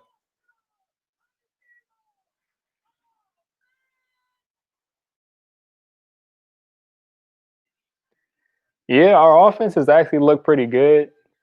There's just been a drop by Evan Ingram on third down, and then Andrew Thomas and Matt Parrott collapsed on both sides, killed a drive, and then Deion Lewis fumbled. The only injury so far I've seen was Jabril Peppers. I don't know how serious it was, but as far as on offense, I don't see anything, any big injuries or anything.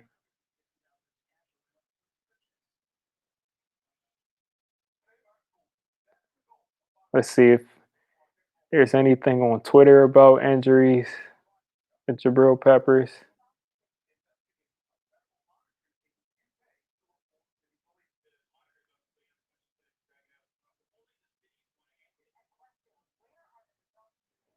Yeah, I don't see much on. I think Jabril Peppers came back. So yeah, pretty much nobody's injured. Yeah, I think Jabril Peppers is good now. He was laying down for a while, but I think he's good now. Because I can't see anything about him being on the injury report on Twitter.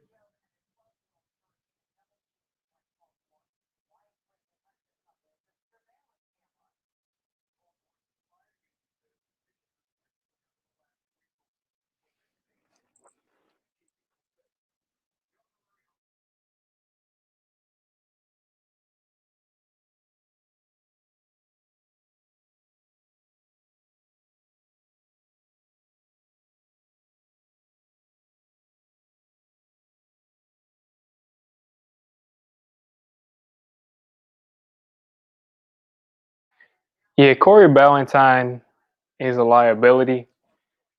He's only out there because Darnay Holmes is injured, but he's. I'd rather him not be out there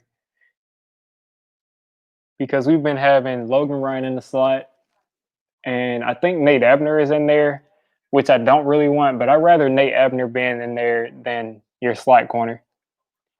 Your slot corner is just a lot more important than your safety,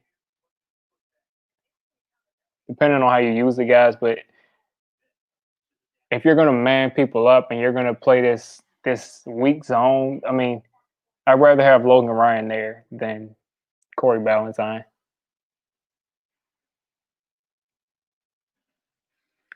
Yeah, Jabril Peppers keeps having these almost injuries, but like I said, he looks pretty solid now. because I don't see anything about him on Twitter about him being questionable or anything. So he probably came back into the game.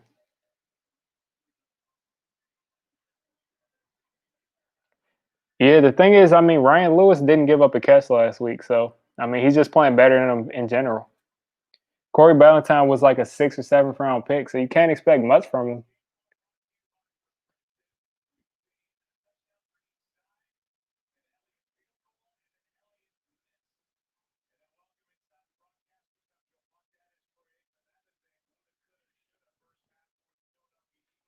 The Eagles should be up probably about 10 to 13 points, but the Giants' defense they've kept standing up,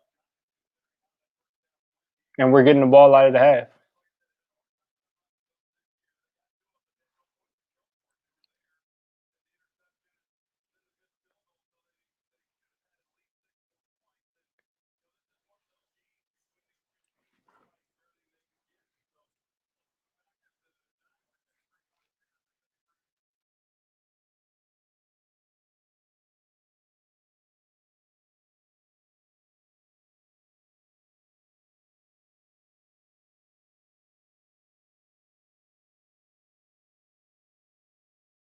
Yeah, the Giants' defense stood up and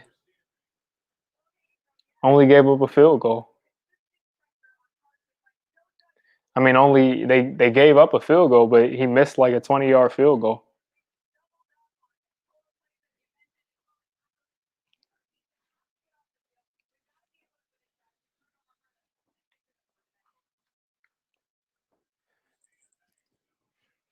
All right, so I'm gonna watch this play real quick, and then I'm gonna take a quick step to go grab this food that I ordered.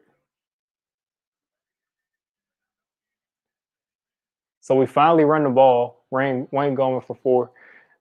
All right, so guys, I'm gonna grab this food real quick. I'll be back in like about 30 seconds.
All right, so what I missed? We punted the ball, went 3 and out. That's to be expected. Came out of the half with all the momentum and went 3 and out.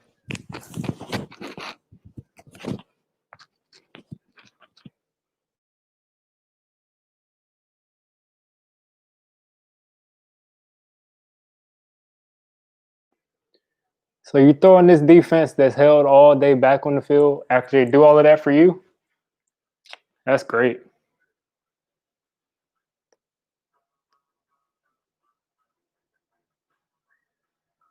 So Slayton got 12 yards on 3rd and 15. Oh wow. So what happened with Andrew Thomas?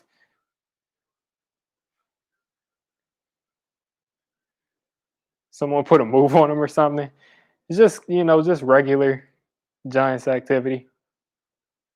I probably didn't miss much. Probably things I've already seen for the past 20 years, or whatever, how many years.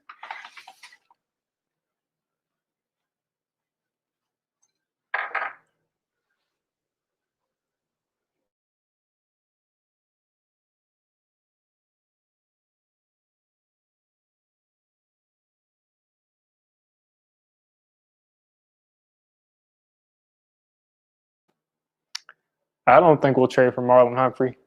I think that's like a luxury trade that we really don't need. I think we're going cornerback early in the draft, though. Yeah, I saw DJ getting tackled as we ran out. As I was not as we ran, as I was leaving out, I saw DJ getting tackled, and he tucked the ball away. So yeah, it looks like DJ isn't a fumbleitis kind of guy. Fumbles I've seen him have this year haven't been like the ones from last year. He's definitely protecting it better. But Andrew Thomas has got to block. He's got to give us a chance.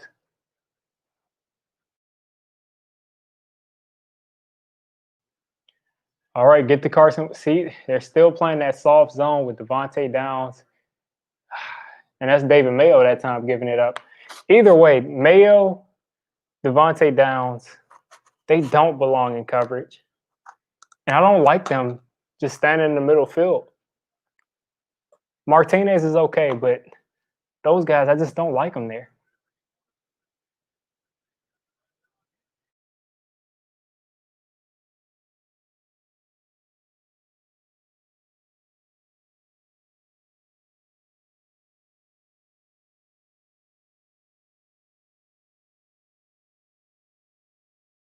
Third and 1, can we get a stop? Look at them come up and make that stop. You know they're going to go for it, though. Like I said, my pregame video, the Giants have given up 100% on 4th downs. I would go for it if I was Doug Peterson because they've shown that they just can't stop anybody on 4th and short. On their own 31, too. It's no threat of stopping. Like, it's no threat. And I would look out for a fake field goal. I mean, fake punt.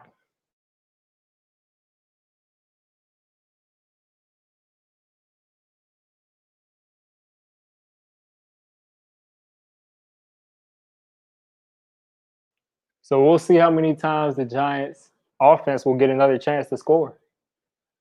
Because we've looked great at times, and then at other times we've just looked like we can't block. And then we've had 2 horrible turnovers.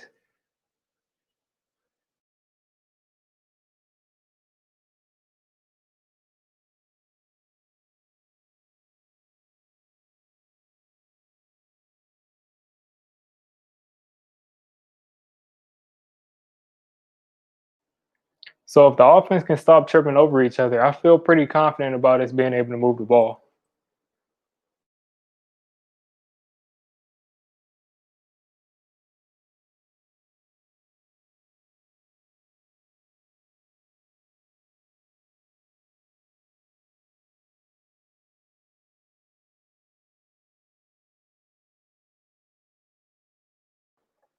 I think we have more of a Philly curse than an injury curse. I mean, Shepard has been out, but other than that, we've been pretty healthy. We're just a bad team.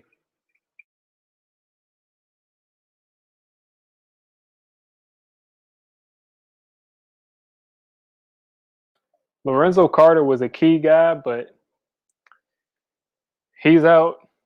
And Tay Crowder was coming up. He's out. But I mean, it's not like those guys were life changers. The defense still playing pretty well, but the guy that messed up the guy that messed us up is pretty much the why am I blanking on it? DeAndre Baker messed us up bad, going out robbing people.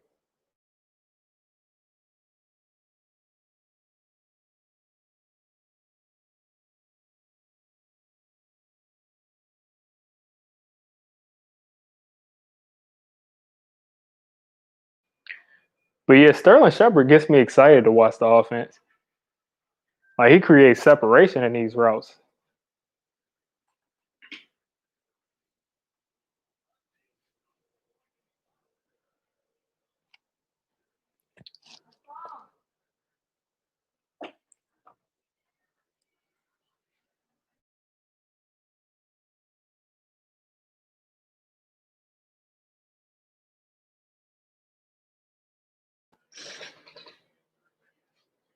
Yeah, I mean the Giants they're a lock for top seven. Unless the Giants somehow win this division at like 6-10 or something, they're a lock for they're a lock for a top seven pick. But pretty much every NFC team is going to be.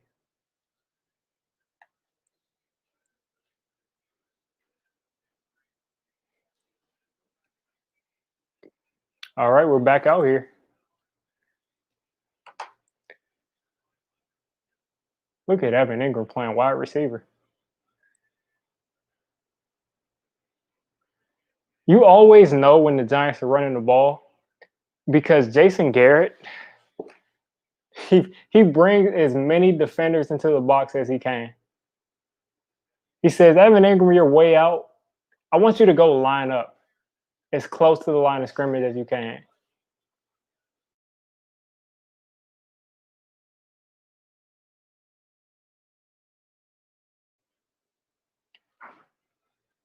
That has not one time worked for us.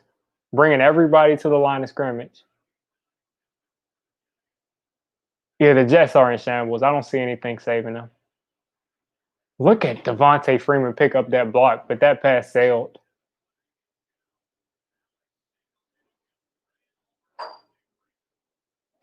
Devontae Freeman got ran over, but I'm glad he got away.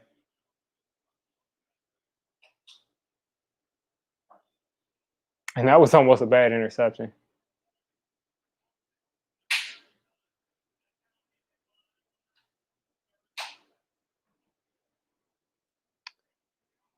Wow. Yeah, that ball sailed because he had somebody in his lap.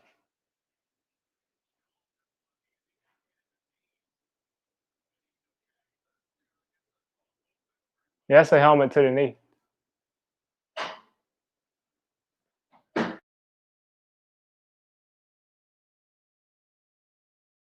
All right, let's turn it around. Great chance to get a first down. I need you to throw the ball.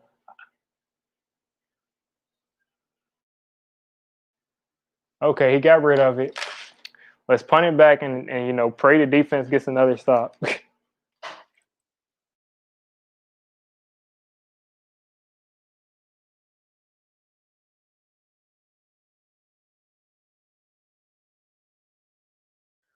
But look at the difference. Look at the difference between when Sterling Shepard is on the field and when he's not. Daniel Jones had the ball for about what 6-7 seconds, and no one could get open.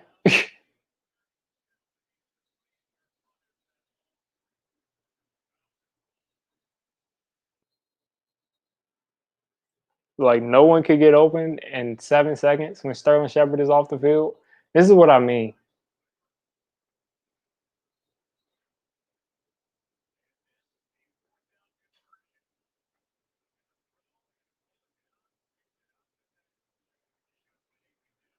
These teams are pretty much both doing the same thing, beating themselves, making mistakes in the most crucial situations, and that's why we're 1-5 and 1-4-1.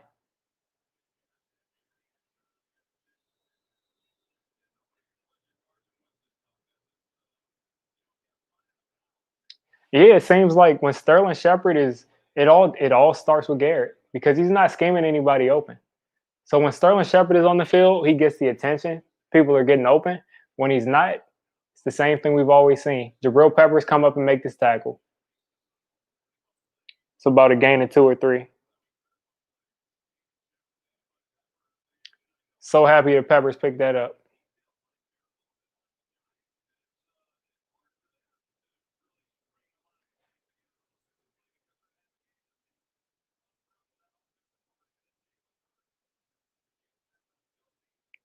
It seems like every team in the league, their entire offensive line is hurt, but for some reason they play better than ours, especially against us.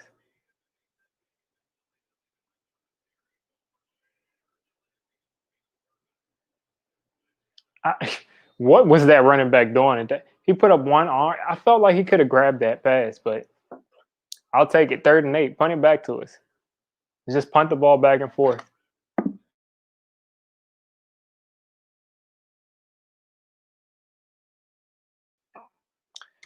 3rd and 8. Defense, do your thing again. Stand up and get a stop. Stand up and get a stop. I like that they're bringing Jabril Peppers closer to the line of scrimmage because that's where he makes his plays. Logan Ryan dropped back. Nate Abner is close to the line of scrimmage. I don't like that.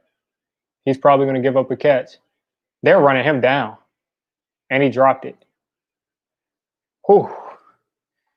Great rush and a drop pass. Or it might have hit the ground. Yeah, we got to get these back-to-back wins. In the division, if we just win our division games, I mean, anything's possible. We almost beat the Cowboys, beat the Washington. So we win these division games, anything's possible. Definitely.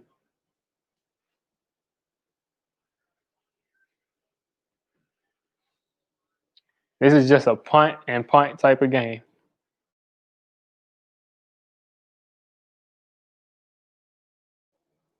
And it's their pass rush that's controlling the game, and it seems like their offense is just tripping over itself. Being honest with you, I would say our pass rush, but we're getting rushes on blitzes, but not really any other time.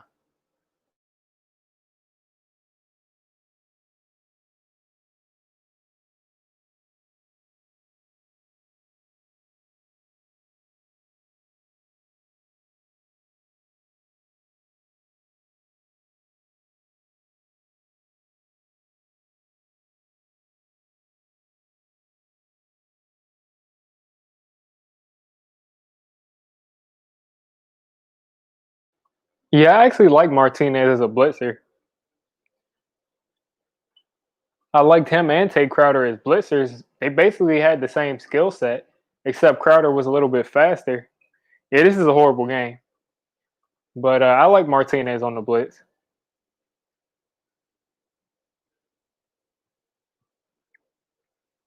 He gets up the field quick.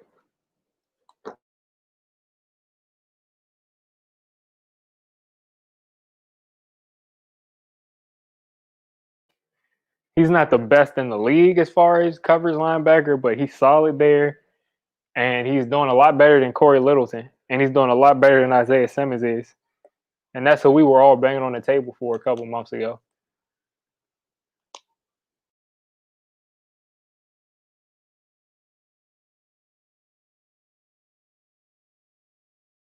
You said the Bucks Bears game was worse as far as yeah. I mean,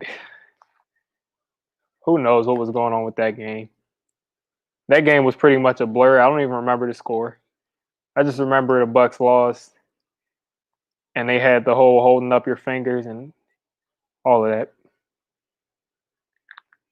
But if I can't remember anything from the game, then you're probably right because I watched that whole game. And I really can't remember anything.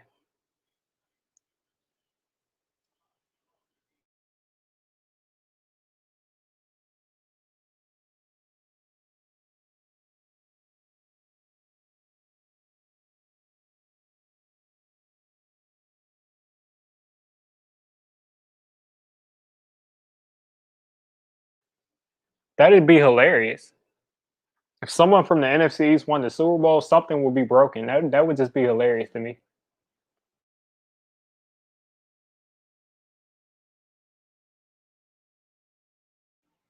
Daniel kept the ball. Look at him up the field. Look at him up the field. Is he gone?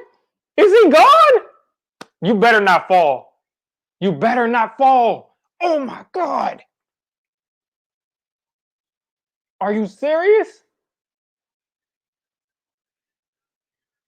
Are you serious? Are you kidding me? Are you serious? Did you fall? What did you trip over? What did you trip over?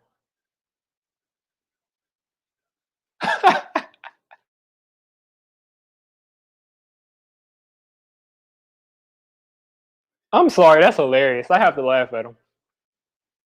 You see people behind him putting up their arms like we got a touchdown.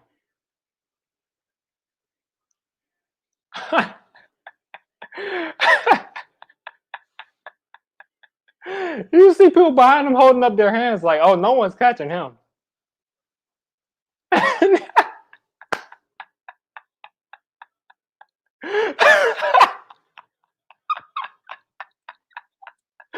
Oh my God. Oh man.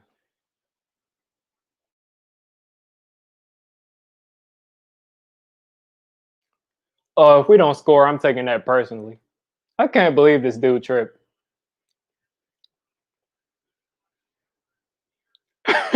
That's what I'm saying. If we don't get in the end zone, I'm taking it personal.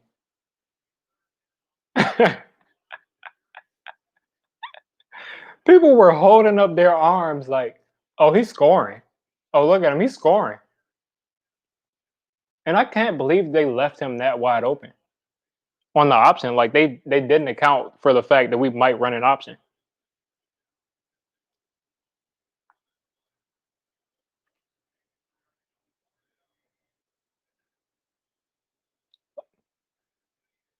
That is pass interference.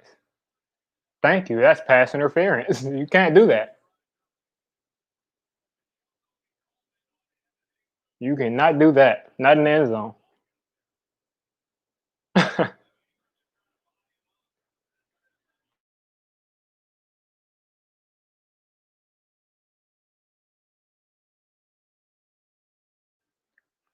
Giants need to run a quarterback sneak and get DJ this touchdown. I cannot I cannot believe this dude. He runs at 80 yards and just trips. Like this is the most uncoordinated, fastest person in the league that I've ever seen. And Wayne Gallman is in. I'll take it, man. I'll take the points. It would have been nice to see him running for a touchdown, but that was hilarious. That was hilarious. And I'll take the points.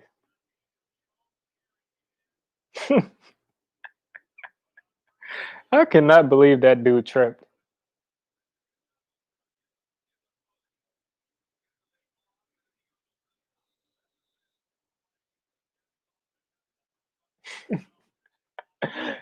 Oh man, he was all those people were holding up. Dude, I mean, that was like wow. I cannot believe that he tripped. Look at Saquon.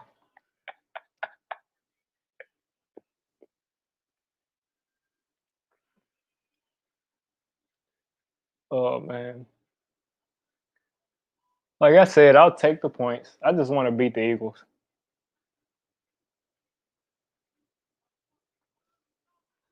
But yeah, people were laughing in the stream about I did probably at the beginning of the year when I was saying that DJ is fast, but he looks uncoordinated. Like he's just really uncoordinated, but he's fast in a straight line. Sometimes I hit somebody with a move, but he's uncoordinated. He's really bad. That's why you don't see him making a ton of athletic plays and throwing it because He's one of those people who have to struggle to do something athletic. Like he got wiring that's not all the way there as far as being able to control his body.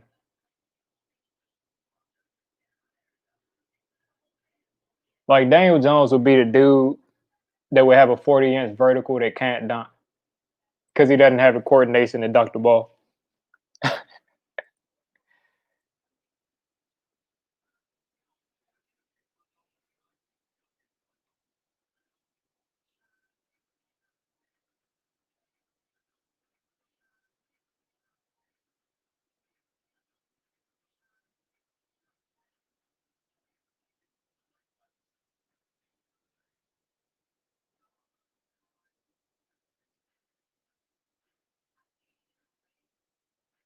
That's hilarious. Daniel Jones has 4 carries for 92 yards.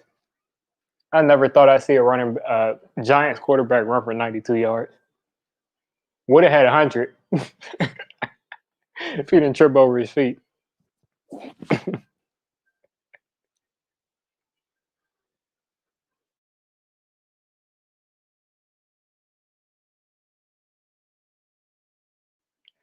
The Daniel Jones haters are rubbing themselves, but like I said, I'm just trying to win the game.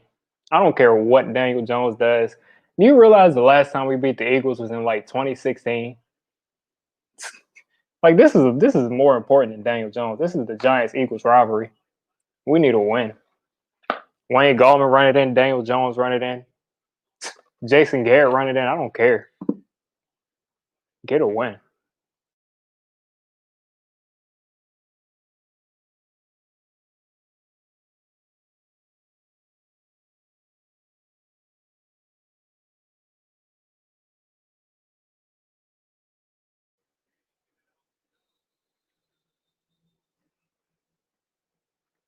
All right, defense. Let's get a stop.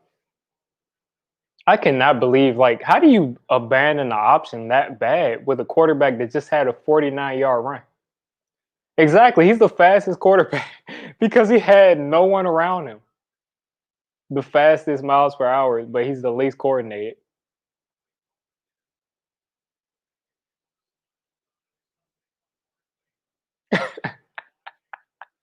I cannot believe he stumbled like that. But if you look at his face when he's running, he looks like he's just struggling.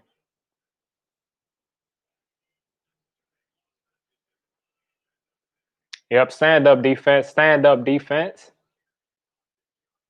Look at that stop.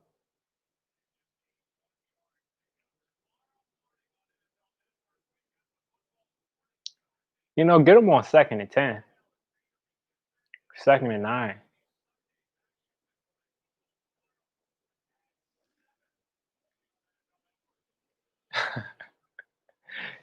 Yeah, people, like I said, Daniel Jones is definitely athletic, but it's like his brain doesn't know how to use his athletic body.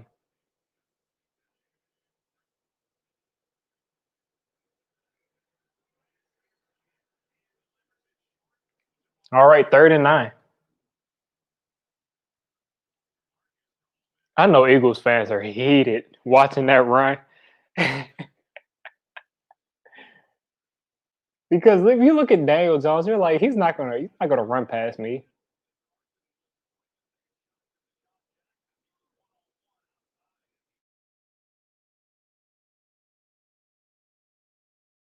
All right, defense, let's get a stop. Let's get a stop. It's 3rd and 9. Let's get off the field. Get the ball back to the offense. Get the ball back to the offense. Let's get the ball back to the offense. And that's short. Let's go. Let's go. Let's get the ball back to the offense.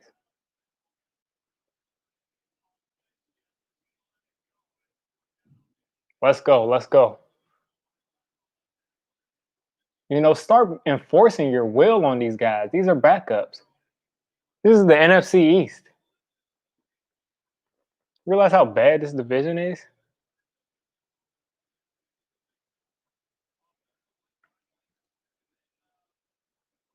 That's what I'm saying. They're looking at Daniel Jones and they're like, he's not going to take off on us. I don't know why he called for a fair catch. He had room to get about 5 or 10 yards. field position, but field the ball. I don't care, whatever. Maybe he was tired.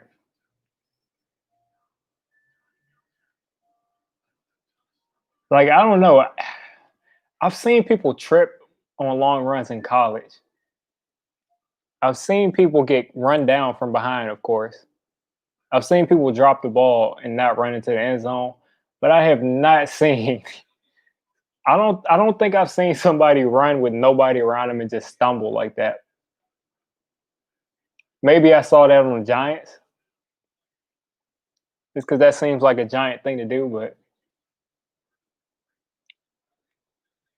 I'm not sure.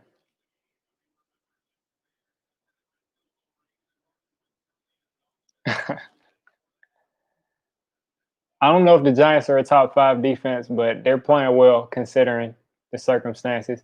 And I don't like how Wayne Gallman he was bobbling that ball when he picked it up.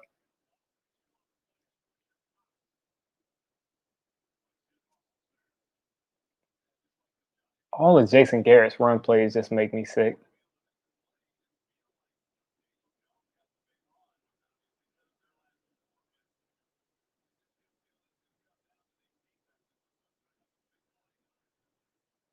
Right. Austin Mack. Austin Mack, go ahead and get him thrown out. We don't really need you. If you want to get their cornerback thrown out, that guy's a starter. Mm-mm. No, I do not like that. I do not like throwing it to the check down that quick. There wasn't really pressure on him. Let's see.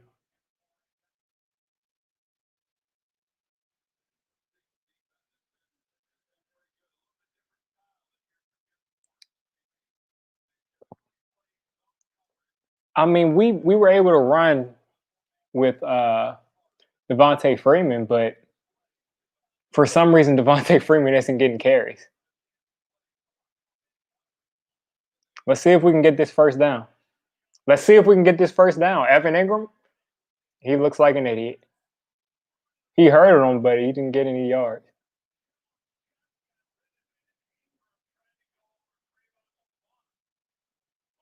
Yeah, he looks like an idiot. Once you get hit in the air like that, it's gonna hurt coming back down. You got to make sure you hold on to the ball, which he did. So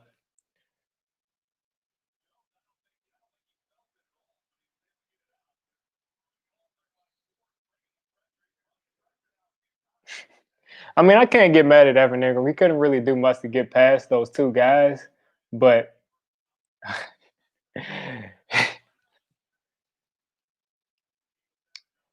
that usually knocks the wind out of you when you land like that. Well, we just got to keep playing defense, obviously.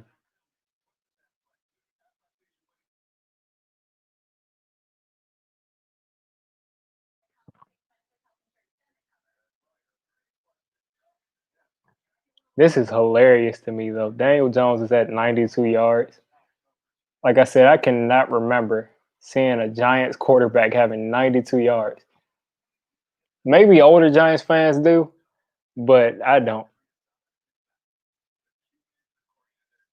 Yeah, I mean, even if that's kind of a high risk, low reward thing. If you hurdle, you're risking fumbling the ball, you're risking injury, you're risking a lot of stuff. But if you clear him, you're going to get tackled by the other dude coming right after him. So you're not getting the first down regardless. So maybe it's a highlight. It'll be a highlight, but not for what he thinks. Just like the Daniel Jones run will be a highlight, but not for what he. We all know Daniel Jones should have ran that ball lane.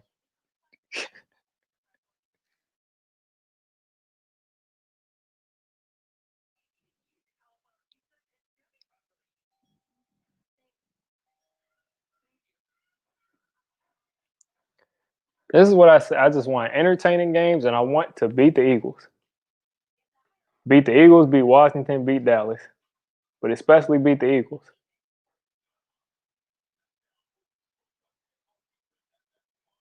Like I said, we are 2-22 in the last 24 games against them.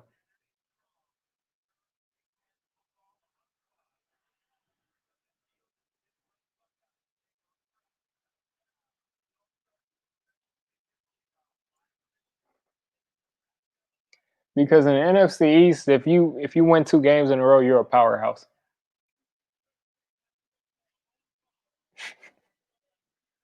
Exactly. I don't care that Daniel Jones fell down.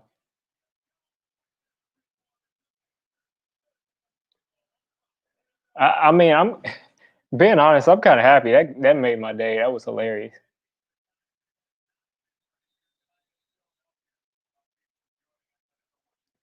That was hilarious to me.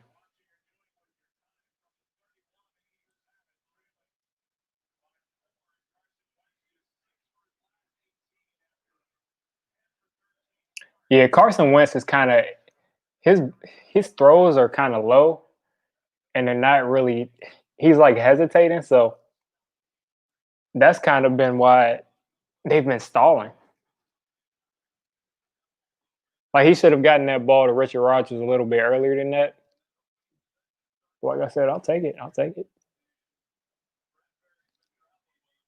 So Bradbury's been following Deshaun. Like I said, I can understand playing 10 yards off of Deshaun Jackson, but these other guys, you got to get in their face. That looked like the type of throw that if Daniel Jones threw that, somebody would throw it up in the air and it'd be an interception. But other teams, they actually catch passes in traffic.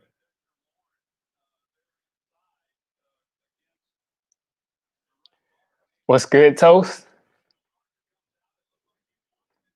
This is the most exciting, boring game I've seen in a while. So it's 3rd and 1. You got to think that if they don't lose any yards on this play, that they're probably going to go for it. You know it's a play action. You know he's probably going to take off, and he caught that.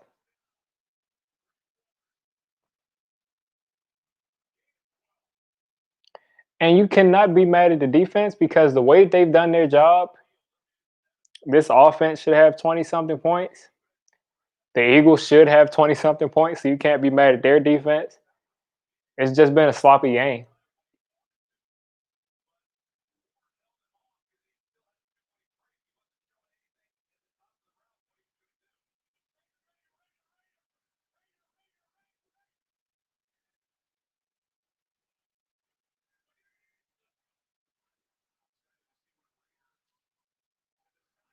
Oh boy, you cannot do that. Jalen Rager? Oh, that's Fulgham. Okay. I'll accept that. I'll accept that from Travis Fulgham. I won't accept that from Rager.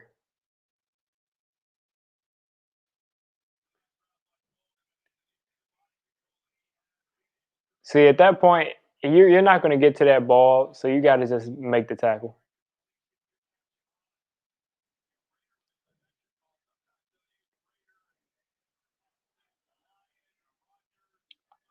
All right, we're back in the red zone. Let's see.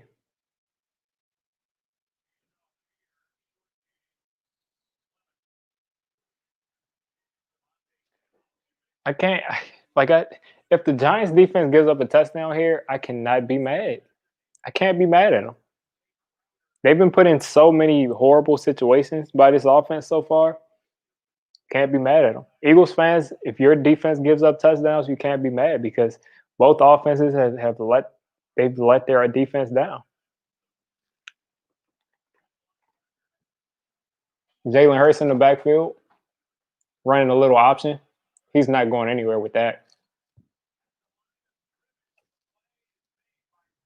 He's not going anywhere with that. Yeah, Toast, we're winning. Let's just keep winning. That's what I want. We're doing good so far. Whoever their right tackle is huge. I think that's Big V. I don't know, but he's huge. Looks like 6'8".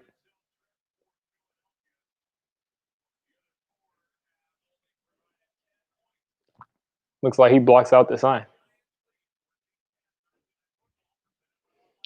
End of the third quarter, we're still in it.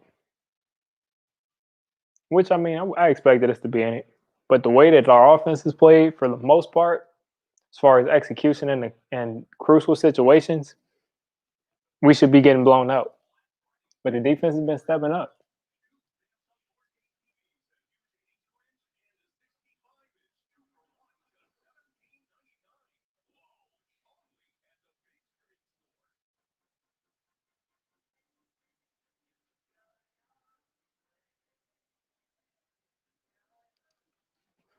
Take it one quarter at a time. We definitely won the third quarter. I'd say we won the second quarter. They won the first quarter. Um, so let's see who wins the fourth.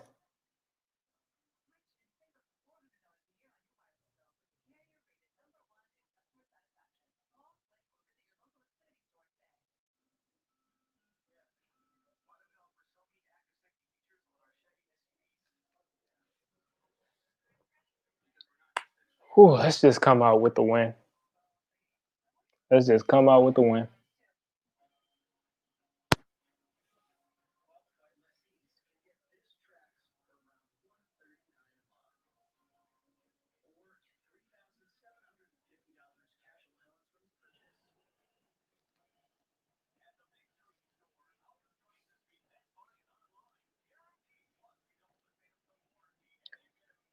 Commercials just take the air out of you.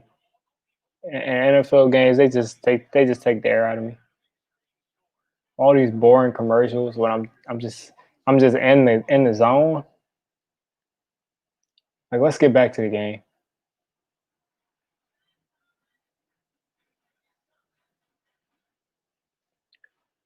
But so far, it looks like I was pretty right with the Sterling Shepard effect. He's caught 3 passes, and all 3 have been pretty crucial. And he's also opened things up for other people. So Sterling Shepard definitely helps this offense. He's definitely a key part. And I think we'll get back in the end zone at least one more time, which that'll be our first 3-touchdown game if we can do that. So now we have him in the red zone on third down again. I think if they don't get this on third down, they'll probably go for it again on fourth. So it's the time to get some momentum.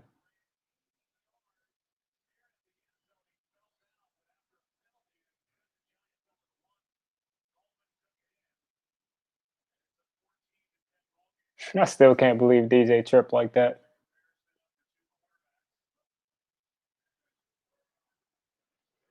Third and goal. Let's do it. Do your thing. Let's see if we can get another interception.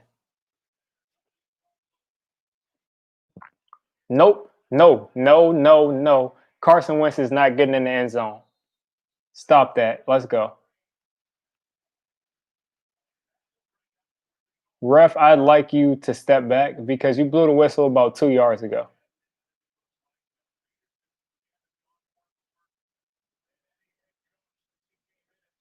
Exactly. That's what I'm saying. I just want to watch the game. And you know they're going for it on fourth down.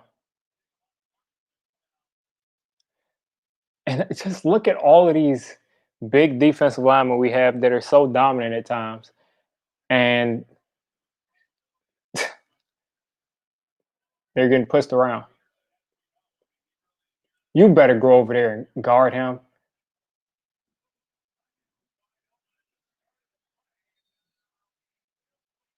No flags. No flags. Incomplete. That's Hakeem Butler. Drafted by the Cardinals. He's a guy that I wanted on the Giants, but he got drafted by the Cardinals, then cut, then pretty much now he's playing tight end, actually. They got him listed as a tight end. And that is pass interference. And it was weird pass interference. It was like they didn't even realize the play started, but I will take it because we've been getting cheated on these calls all year. All year we've been getting cheated on these calls. Lane Johnson is powering through this.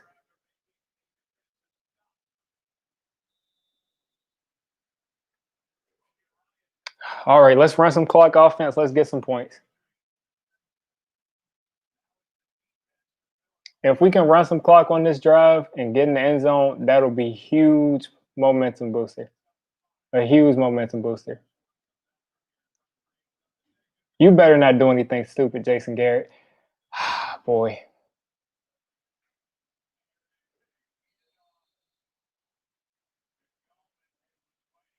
I don't know why they blew a whistle on that because he was standing straight up.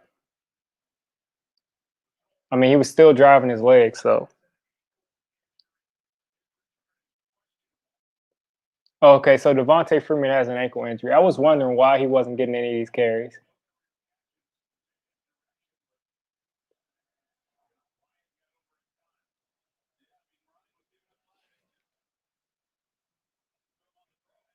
They are killing us in time of possession, but like I said, I will take all of this as long as we have more points in them.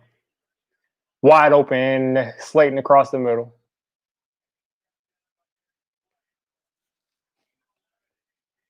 You got to think if Daniel Jones can get that ball in his chest, then that's a huge play.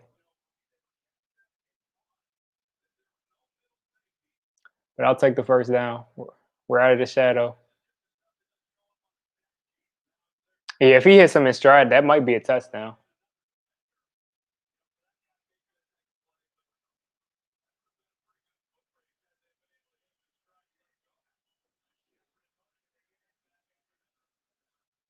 Ah, you want Shepard to stay in bounds on that, man.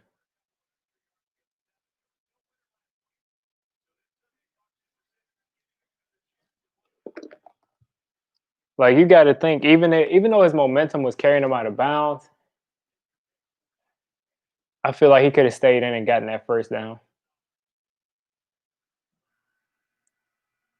It seems like for the most part, with Shepard on the field, we're doing a great job of getting open. With Shepard off the field, we're not. That's a hard run by Wayne Gallman. That's a hard run.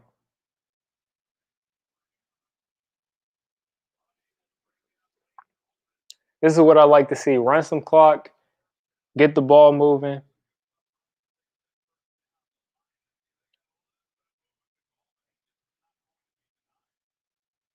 So the Eagles have 17 first downs in this game. The Giants have 10, which shows you how their offense has been able to capitalize on our defense in between the 20s a lot better than we have. We've had two big plays. All right. He's out. And he gets that to Gallman. Gallman up the field. That's what I like to see. Extend the play and make something out of nothing. And that should be a flag because he hit him in his helmet, but it won't be.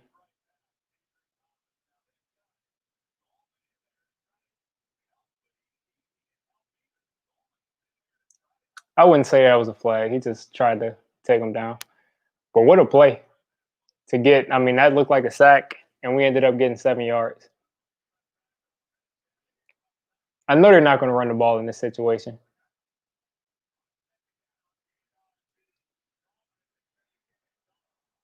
I cannot believe they're running this.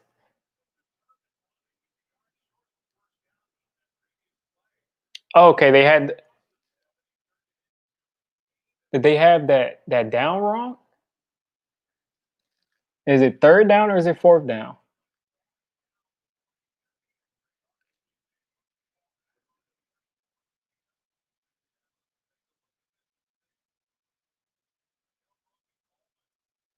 Yeah, he was definitely down right there, but I'm trying to figure out if it was third down or fourth. No, okay, now this is third down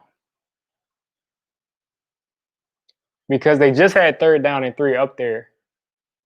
Is that a touchdown? Oh, that's a flag. I like that he trusts Golden Tate to throw those balls to him.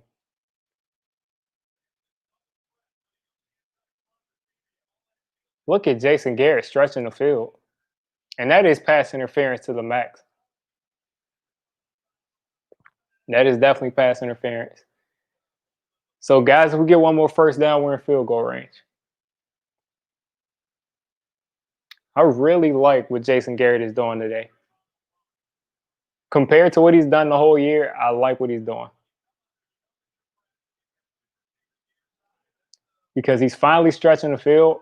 And people say we can't stretch the field because of their pass rush, but this pass rush is ferocious, and we're able to stretch the field against them. And he just sailed that one. With pressure in his face, he just sailed it.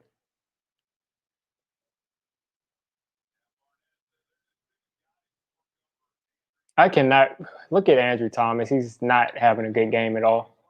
This is happening every play.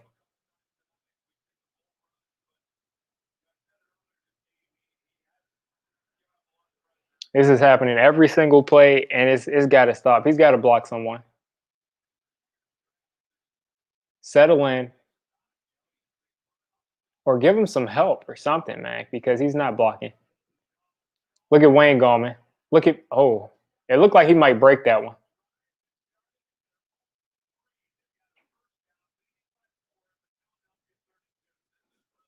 Putting together a really nice drive here. Yeah, Gallman is running. Gallman is running, man. I'm telling you, Gallman is coming out because they haven't given him his opportunities. And I don't want to see Lewis out there again after he fumbled. So Gallman is doing his thing. And as we see Deion Lewis check into the game, I do not want to see Deion Lewis get the ball right here. Oh, look. Don't fumble. So we got a nice. I said I didn't want to see him get the ball, but we get about 15 yards. That's a 20-yard carry.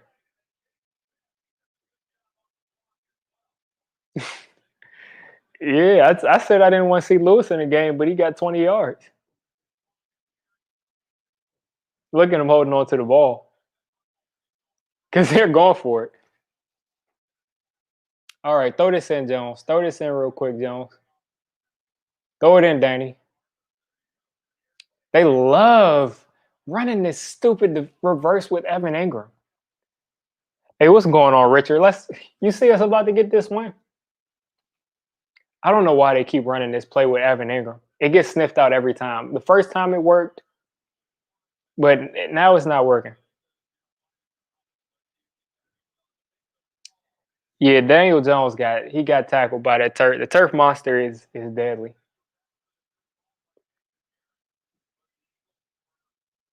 They love running that reverse to Evan Ingram in the red zone. Like you can't do it every red zone trip in every game, man.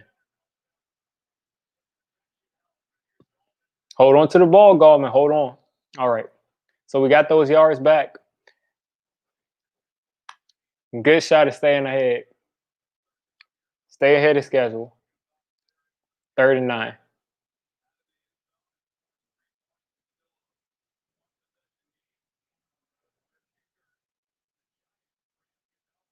Don't start talking about my kicker. Don't jinx my kicker. Shut up, Joe Buck. Don't start talking about the kicker. And plus, I need a touchdown right here.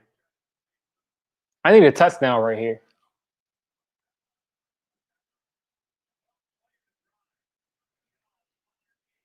Is Sterling Shepard getting the first down?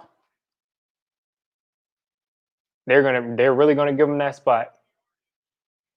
That's a first down. Let's go. This is what I'm saying. When you have a receiver that can get open, hey, they run the ball, start the play before they throw that challenge flag. Start it up, and they didn't. Okay, wow. Doug Peterson is too slow with that trigger because he did not get that first down.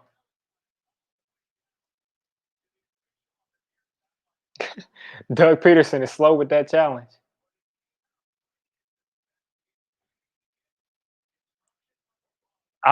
Referees, shut up. Referees got to stop talking. We ran a play.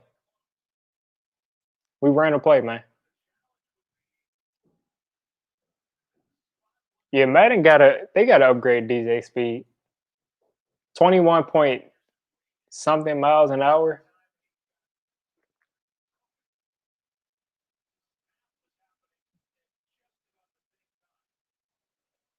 They got He did not get that challenge flag off, man. It's over. We ran a play. Like it's done, man. We ran a play. We're not going to challenge it.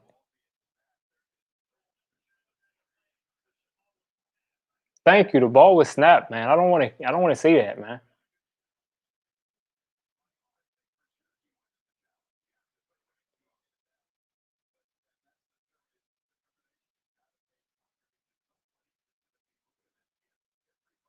Like I just like we got we ran the play, man. You got to throw that challenge flag faster. Second and goal, man.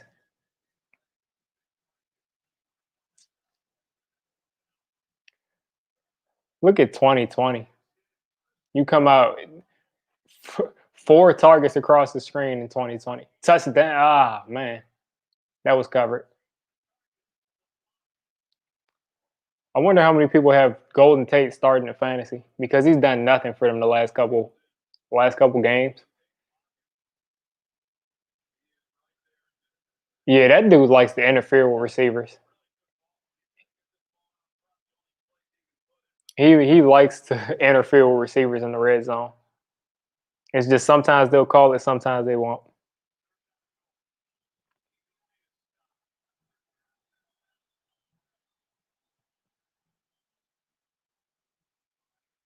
All right, get in the end zone. Touchdown, Sterling Shepard. Let's go. Sterling Shepard in the end zone. Thank you for coming back, man. Daniel Jones hasn't had any receivers. Daniel Jones hasn't had Daniel Jones hasn't had DeAndre Hopkins. He hasn't had Larry Fitzgerald. He hasn't had Christian Kirk. He's not missing Andy Isabella wide open for 80-yard touchdowns. He's got Sterling Shepard. Finally, a receiver that can get open on more than a streak. No offense to Slayton, but Shepard is running that whole route tree. I don't care what kind of socks Shep is wearing. He just scored a touchdown for us. I'm telling y'all, if y'all go back and look at all those Daniel Jones 4 touchdown, 5 touchdown games, Sterling Shepard had a touchdown in all of those games. He gets open. Like people want to throw him out, and maybe you do once you get a better option, but Sterling Shepard, he gets open, man. I love it, man. 24, 21 points. That's a lot of points for the Giants. That's the Sterling Shepard effect.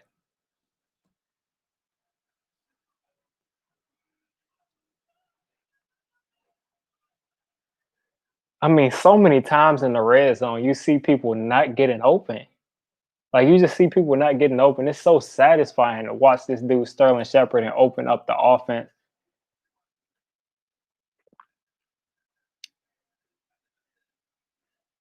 The Cardinals are a better team. That's the point. Have you been paying attention? Cardinals have a better roster around the fastest dwarf in the world. They have a better roster around him. That's the point. Of course, they'd be leading. You'd have 3 wins.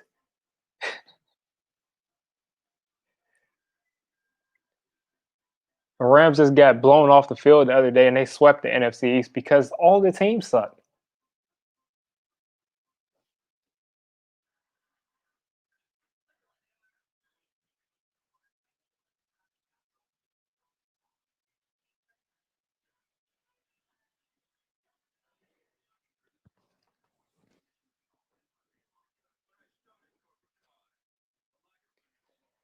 That should be game over though. It should be 21-10. Our defense is playing good football.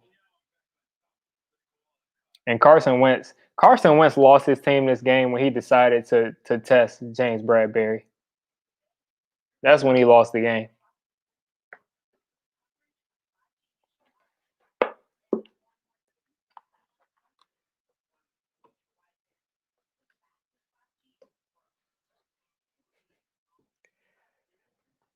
Like the Cardinals have the most hilarious fan base I've seen, man.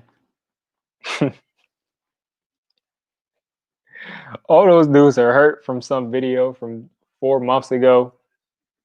When in reality, all I said was that Kyler Murray wasn't going to win MVP, and Kyler Murray and the Cardinals weren't Super Bowl contenders.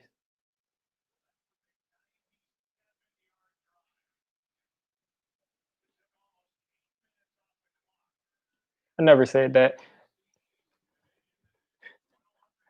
I never said that he had better weapons. They have DeAndre Hopkins. Would you take Darius Slayton right now for DeAndre Hopkins? I'll make the trade.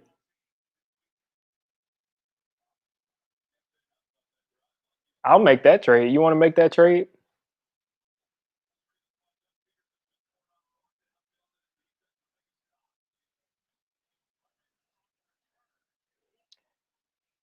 I would calm down because you're probably on a high from beating the Cowboys a couple of days ago. I mean, I would calm down, but I mean, we'll see how they do at the end of the season. Because something tells me around January, the Cardinals and the Giants will be doing the exact same thing, and that's sitting at home. Yeah, but he's our number one receiver. You would take our number one receiver over your third and fourth targets. Like, of course you would. Let's get back into this game. Sack Carson. Oh, Carson was trying to throw us another one. Carson was trying to throw us another one.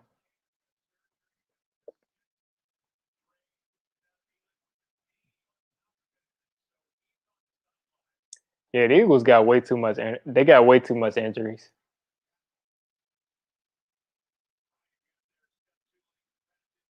You see BJ Hill fall on Carson Wentz like that.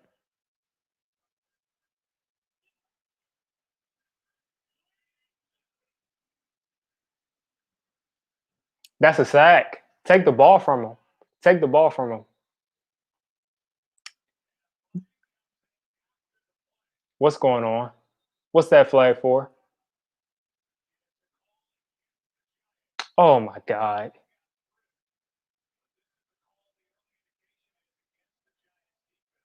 Or were they holding or something in the secondary? I don't know when the Giants bye week is.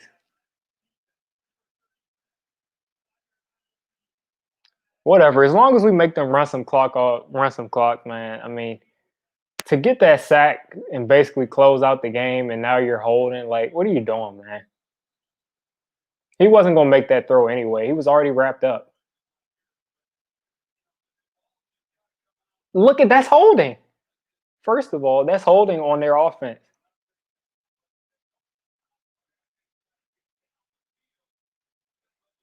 You heard that the Cardinals. He better not. No, no, no, no. I cannot deal with this team. You're letting Carson Wentz throw. You're letting Carson Wentz throw punts like that, where the ball was in there for 5 seconds. Are you serious, man? The ball was in there for 5 seconds, and now you got 12 men on the field. Unbelievable.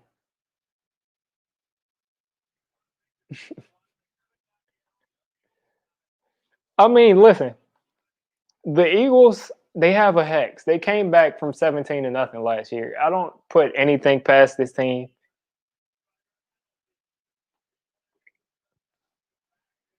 I don't put anything past this team, but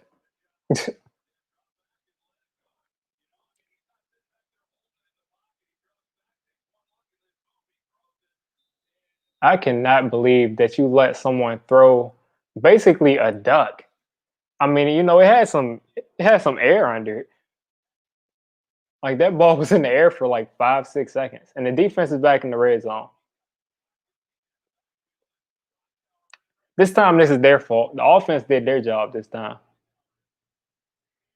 Look at Boston Scott.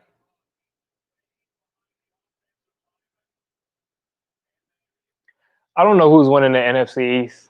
It could be the Eagles once they get healthy. It could be the Cowboys if Andy Dalton steps up. But if Andy Dalton is going to play like he did against the Cardinals, because mind you, the Cardinals were missing Chandler Jones. So I mean, Chandler Jones is out for the season. So if Andy Dalton plays like that every week, the Cowboys aren't winning. Cowboys aren't winning many games. It's just not going to happen.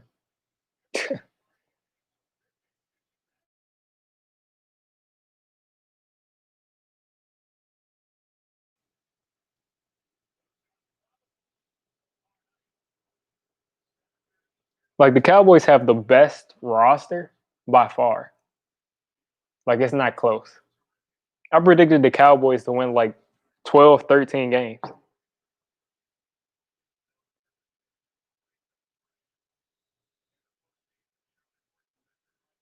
Like I didn't think that their defense could be that bad.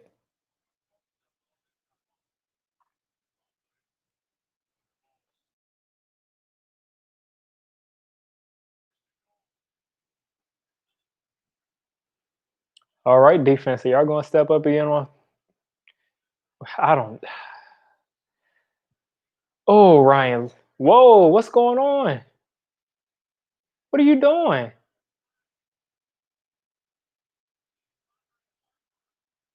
Why are you throwing? What's going on? See, I don't like that lackadaisical jogging when they're obviously throwing it to him. Like you're lackadaisically just jogging across the field.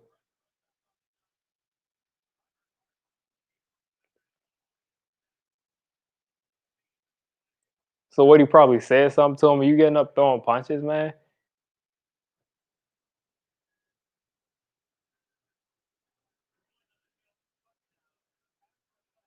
So where they gonna go for two now? Yeah, they're going for two now.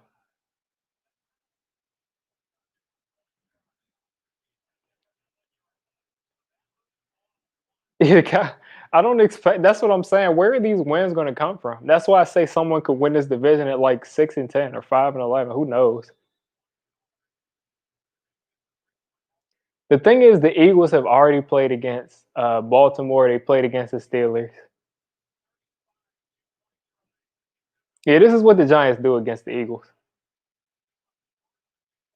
This is what they always do. Let's get a stop on this 2 point. Are you going to beat them on the same play? Look at that. That's a oh. All right. So they didn't get that. So it's still they still have to score a touchdown to be able to win this game. To get back into this game. That was a fumble.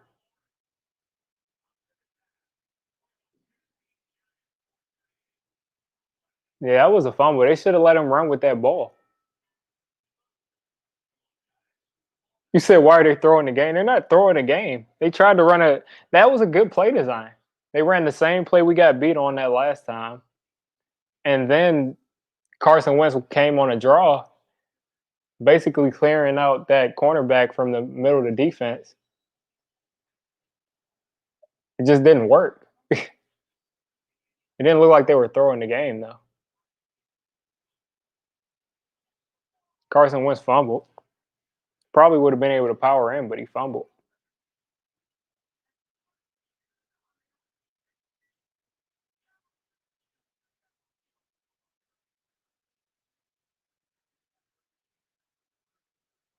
I mean, Carson Wentz, he's got like 5 rushing touchdowns this year. He's a good red zone runner.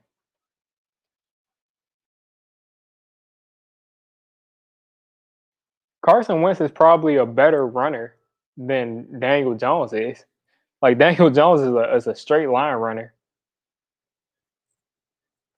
But I mean, Carson Wentz is Trevor Lawrence to me is is going to be an elite quarterback. The thing is, Trevor Lawrence is going to be the first overall pick. And I don't think anybody's taking that first overall pick away from the Jets. So I mean, it's pretty much irrelevant.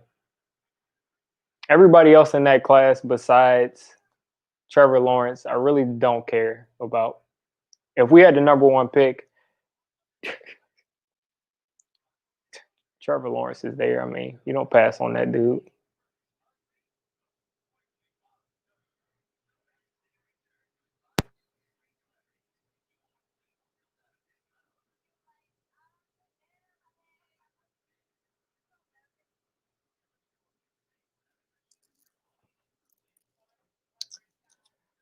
All right, let's see this offense run some clock. Just run some clock enough just for it to be so the game can just wrap up, man. Sick of these Eagles doing this weird, it's weird stuff. I don't want Justin Fields. Justin Fields has qualities that I like, but I don't want Justin Fields. I don't want him. No. Especially if you take Justin Fields, that means that you're not addressing the team. That means you're not addressing the team. So he's basically going to have pretty much the same team that Daniel Jones has, which I don't think will be that much difference. Yeah, he has raw talent, but what makes you think that with Jason Garrett? Listen, Cardinals fans, y'all got some kind of rivalry with Daniel Jones, but just think about it. Daniel Jones last year threw 24 touchdowns and 12 interceptions with Pat Shermer. Jason Garrett, with Jason Garrett, Daniel Jones has thrown like what 5 touchdowns this year. So, what makes you think that Jason Garrett is going to be able to develop Justin Fields into a great quarterback? He's not running an NFL scheme there, so he needs to go to the right place. He needs to go to a winning franchise, to be honest. Look at Wayne Gallman getting into the open field. Look at him. Okay, close out the game. Yeah, if Justin Fields goes to Washington, he's done.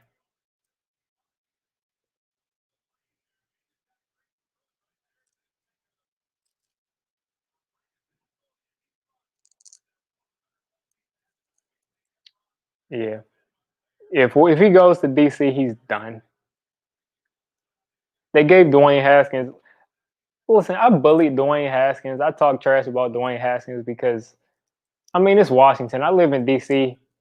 I'm gonna give the Washington team. I keep trying not to say their other name. I'm gonna give them a hard time. Look at us closing out the game. I'm gonna give them a hard time. But they gave Dwayne Haskins what 13 games and gave up on him. Ohio State is built to win at Ohio State. They're not. They don't care about what happens when you get to the NFL.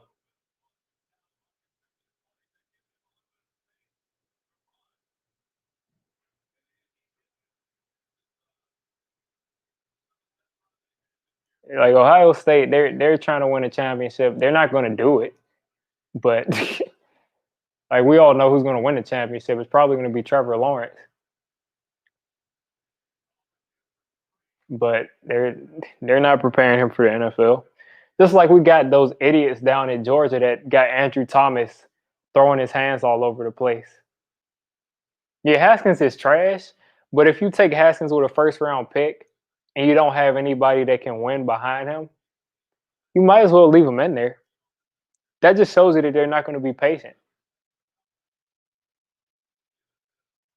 Yeah, Diablo was right. Wayne Gallman is running that ball. And the thing is, I used to be a Wayne Gallman fan, but I let these people talk me out of being a Wayne Gallman fan. I really let Giants fans talk me out of it.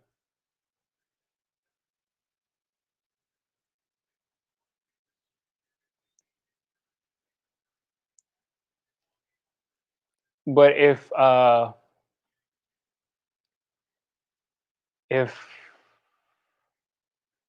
let's see, another handoff, take your 3 yards, take your 2 yards. But if Fields goes to DC, if he goes to Washington, and he has learning curve issues because having to learn an entirely new kind of offense, they're not going to wait for him. They're just going to draft another quarterback next year or sign a veteran. What Washington needs to do is trade for a veteran because they're not going to be patient. But I do like Ron Rivera. Barkley, I don't. I mean, I feel like we're going to let Barkley play out that last year, and then we're probably going to franchise tag him twice. Is that a touchdown? Oh, look at Evan Ingram being himself. Look at Evan Ingram being himself. Matter of fact, we got Sterling Shepard back. Trade Evan Ingram. He can go. He can go. He can go. He can go. Bye. He can go. 49ers, you want Evan Ingram? Cardinals, you want Evan Ingram? The Cardinals, they can have Evan Ingram. I can't believe this. Evan Ingram might have just lost this offense the game. Marjorie Harper might have lost this game too. Because first you give up that touchdown, now you're kneeing Deshaun Jackson in the head while he's on the ground. You don't use tight ends, but I mean Evan Ingram, he can catch, and he'll be like the fourth option. And look, see, this is Marjorie Harper is an idiot. You need Deshaun Jackson in the head and injured him, and you're fighting people, and you just gave them 15 yards of field position with 2 minutes left. AB's going to Seattle. Like Marjorie Harper is an idiot, man. He may have lost us this game along with Evan Ingram.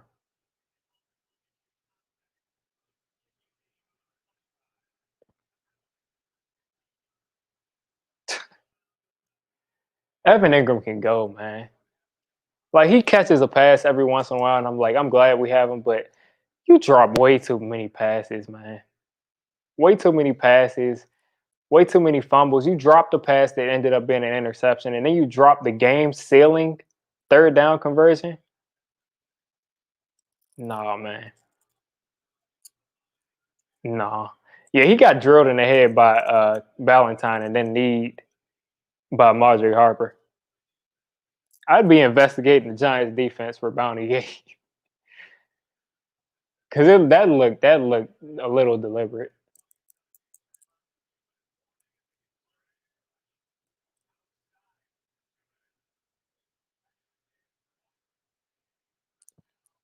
Marjorie Harper just made me mad, along with Evan Ingram.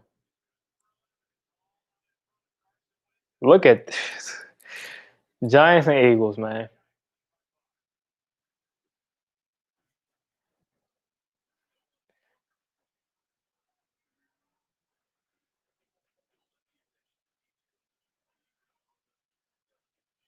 No, Marjorie Harper's knee hit him in his head. He might have landed on his ankle, but his knee at least grazed Deshaun Jackson's helmet.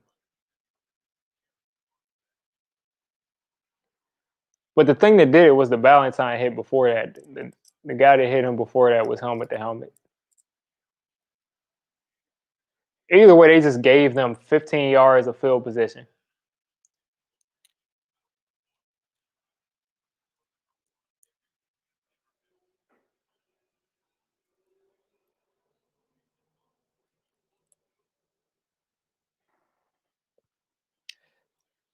Like I said, I don't rule anything out when we're playing against this team. I just don't rule anything out. There's always something fishy brewing up against the Eagles.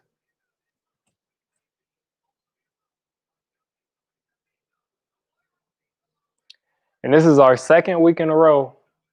The defense on the field last week they gave up a touchdown, got the stop on a 2-point conversion. This week, if they give up a touchdown, we lose.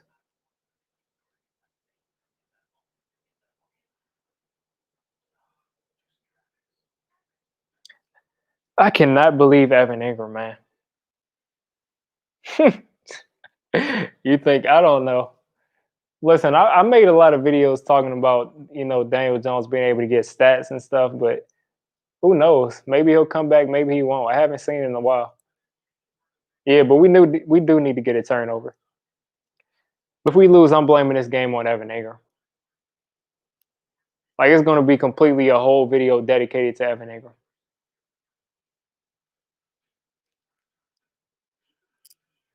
Like, I mean, you just can't drop that, man. Because if Evan Ingram catches that third down and 9 conversion, you realize we're running the clock down to like 30 seconds and they have to get a touchdown. And the way Gallman was running, we might score.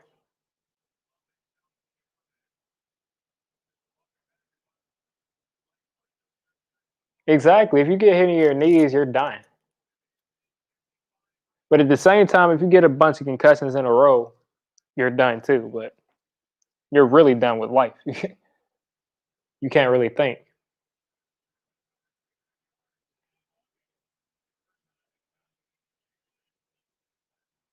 All right, let's get a turnover. Let's get a turnover. Look at them wide open, man. Striking distance with 144 to go.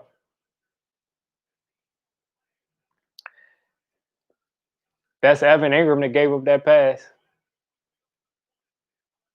Our defense shouldn't even be on the field right now. Evan Ingram gave up that pass.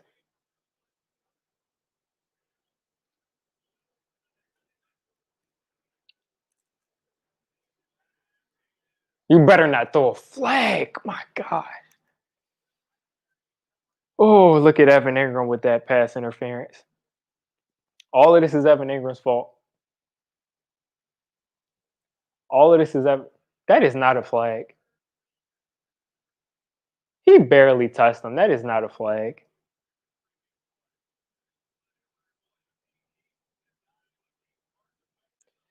But yeah, guys, this is all Evan Ingram's fault. Our defense shouldn't be doing this. Our defense should not be on the field.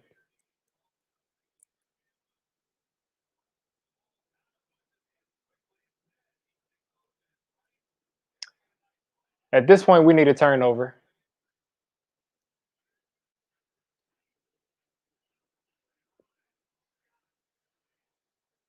Look at this. Look at this. Oh boy.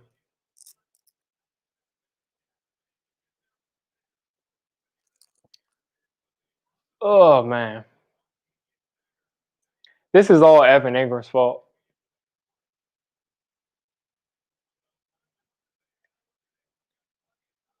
This is all Evan Ingram's fault.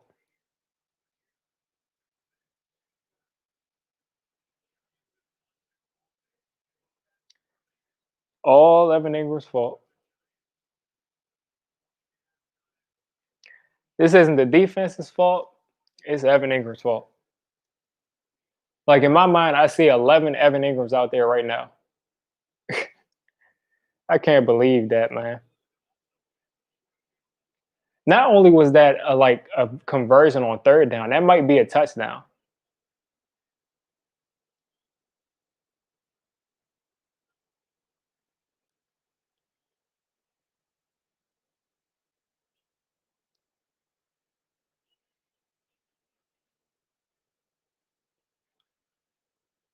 Oh, he keeps holding that ball away from his body.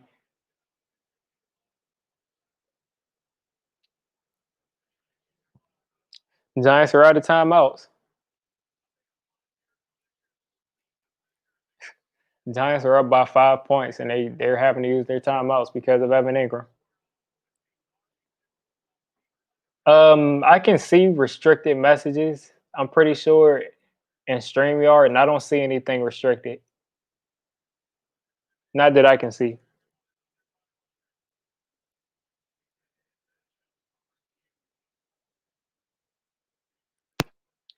Evan Ingram is a complete idiot, man.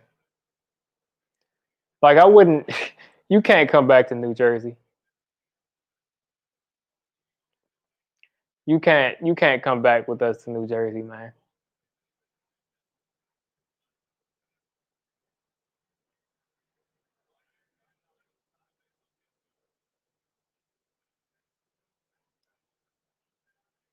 Third and goal.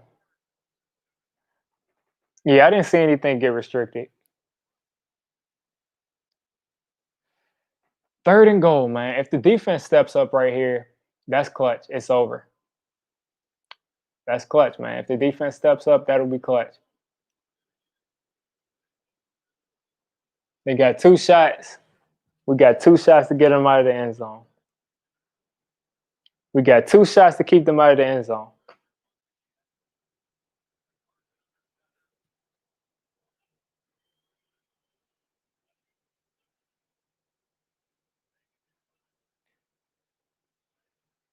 What in the world? Get this dude, Marjorie Harper, off of the field. Is that Ryan Lewis? Oh man, that one was Ryan Lewis. The game's over. We got to get the ball back quick because they're going to score. And that's Logan Ryan. What is Logan Ryan doing? So now they can run the ball. They don't. Ooh, Evan Ingram. Ooh, Evan Ingram.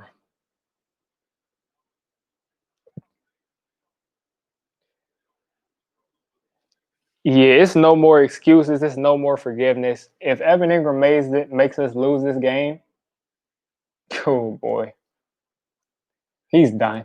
He's done to me.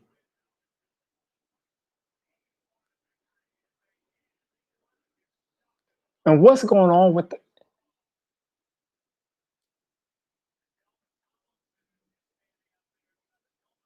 so somebody pulled Dalvin Thomason's helmet off. Yeah, I know you were joking. I mean, I know you were joking. I know what you do, man. And that's a face mask. Is that a face mask? So that's going to take him back 15 yards.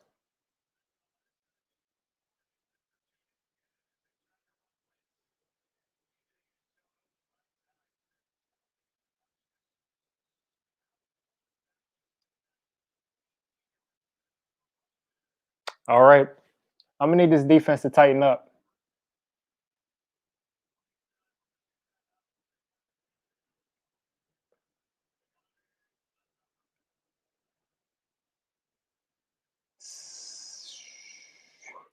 Boston Scott. Well, I started him on my fantasy team because I knew he'd do this. This little, this little man keeps killing the Giants 3 games in a row. So we got 40 seconds. We got 40 seconds.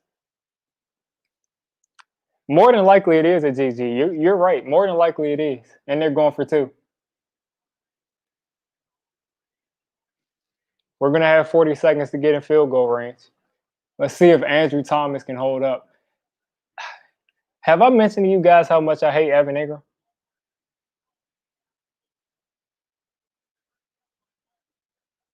Do you still want Jabril Peppers? You were talking about. Do you still want Jabril Peppers, who can't locate the ball? Evan Ingram is a complete idiot. But that was a great throw and great catch. But like I said, Jabril Peppers didn't give up that throw. That was Evan Ingram. That was Evan Ingram. 3rd and 6, 2 minutes to go. You drop a wide open pass down the field, and we run the clock out at that point. So this 2-point conversion is crucial because if they don't get this, and they're running some weird, yeah, Evan Ingram has got to get traded. He's got to go. Look at this. They better not get this. What's going on, man?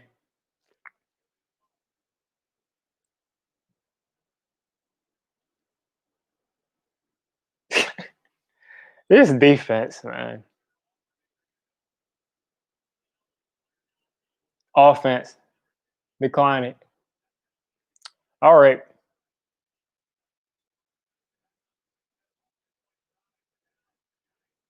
All right, 40 seconds to get in the field goal range. I mean, it's no point in explaining that to them, Diablo. We all saw the pass that he threw to Evan Ingram. We all saw it. There's no point in explaining it to them.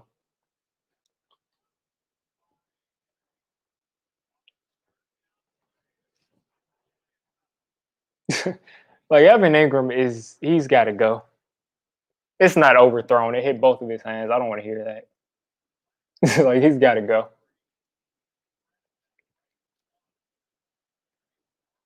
And look at our kicker. This is just perfect. Look at our kicker, all stiff and injured.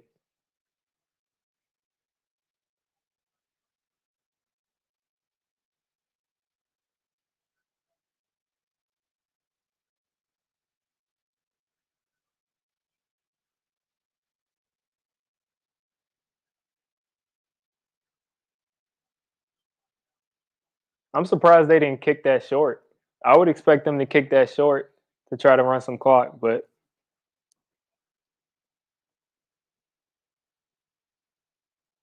that's a drop, man. That's a drop. It hits your hands, that's a drop.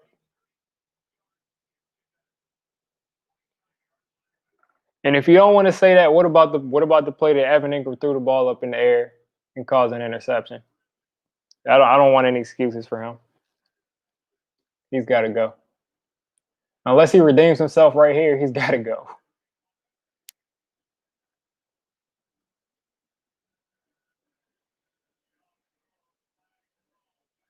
And they're probably holding. And this is what happens with the Giants. Our offensive line has been so bad. Literally the past 10 years, every time we try to come back, every time we try to come back, the last 10 years, our offensive line holds. And it just kills our comeback attempt and wastes time on the clock, too. And it's hilarious that Vinny Curry. It's hilarious that Vinny Curry is still doing this. All these years, these Black Thursdays still happen.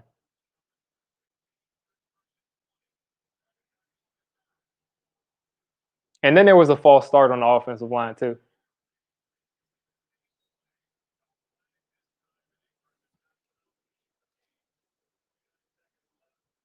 Andrew Thomas is getting destroyed, man.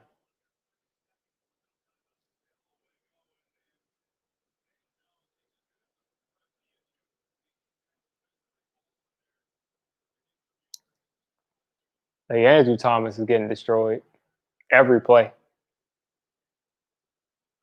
He has no answer for pretty much anybody. The last 3 weeks, he's been horrible.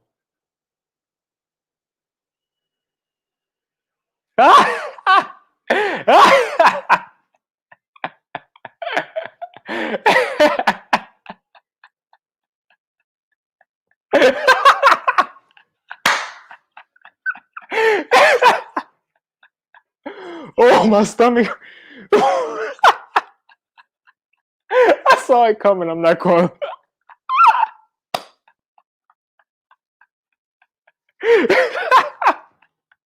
This dude. I can't take this dude Daniel Jones serious, man. He doesn't see. How do you not see? How does somebody come from your blind side from the right tackle?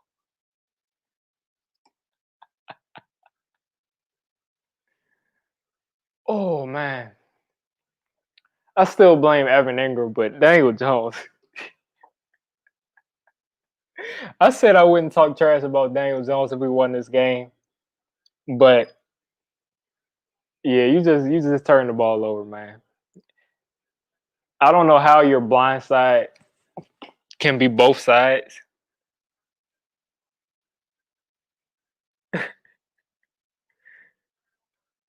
Like, yeah, the streak is still alive, man.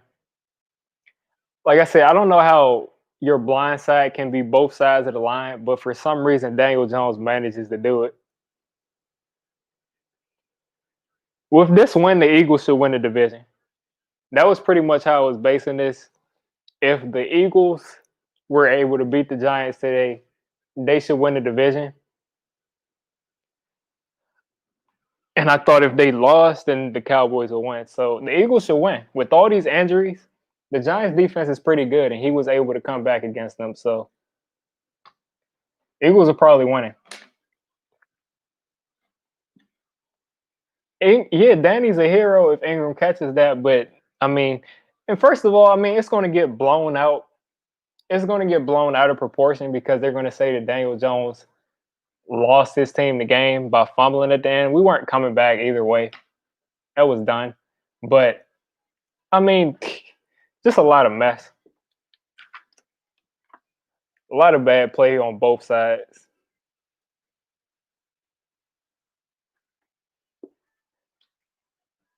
Like Evan Ingram dropped that and pretty much lost us the game, but I mean, Daniel Jones wasn't going to give us any chance to. And that's why a couple of minutes ago, I was saying I'm not sure about Jones bringing us back because if we got blocks, I'd be like, oh, sure. But if you're giving up pressure from either side, pretty much the entire offensive line is Daniel Jones's blind side. Because you got to realize if he gets sacked there, we're probably running down to like 13 seconds. But either way, I mean, you got to hold on to the ball, man.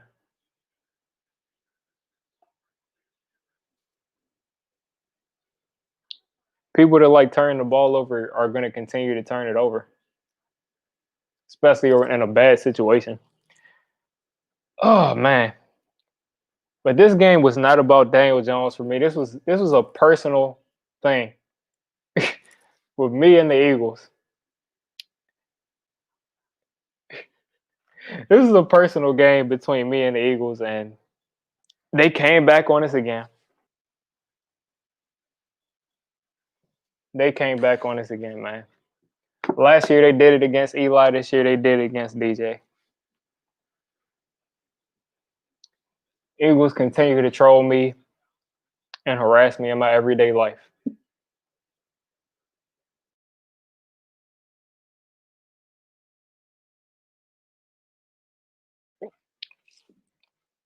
So we got a little break before we get another win because we play the Bucks next, and then we play. Yeah, that's what I'm saying. The Eagles last lost to us in 2016. I'm pretty sure 2016, and then even before that, the Eagles. Before that, the Eagles have been pretty much dominating us too. Like I said, it's 22 of the last 24 they won. So the Eagles own the Giants completely. They just do. It doesn't matter who the quarterback is, who the coach is, who the general manager is. They own us. I bet you Carson Wentz won't do this that many times this year. Hopefully he does because it'll make me feel better about our defense. But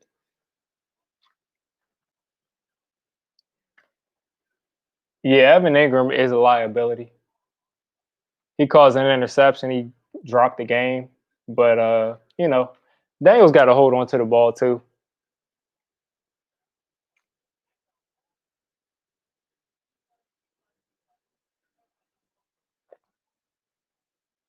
Yeah, and then we play Tom Brady next. So Tom Brady isn't going to do all of this stuff that Carson Wentz does to like make us almost win this game.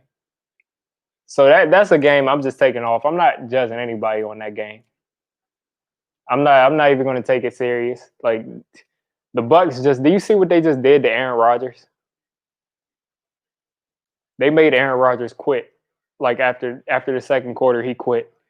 So the Bucks the Bucks, I mean, they're coming. And this is what makes you mad at Gettleman because he traded JPP. Hey, listen, I'm not going to blame it on Peppers. It's Evan Ingram and it's Evan Ingram, man. I said minutes ago, if we lose this game, it's on Evan Ingram. Exactly. 21-10, 5 minutes left. All it's doing is just going into our long list of blown leads to the Eagles.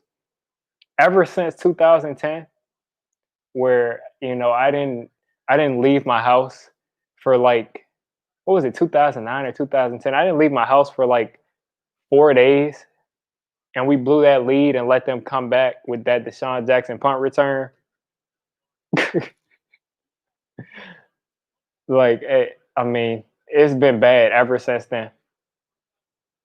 Ever since Michael Vick and Deshaun Jackson came back, we have not been able to beat these people. I think like the only people we beat was like Kevin Cobb, Mike Kafka, like just a joke.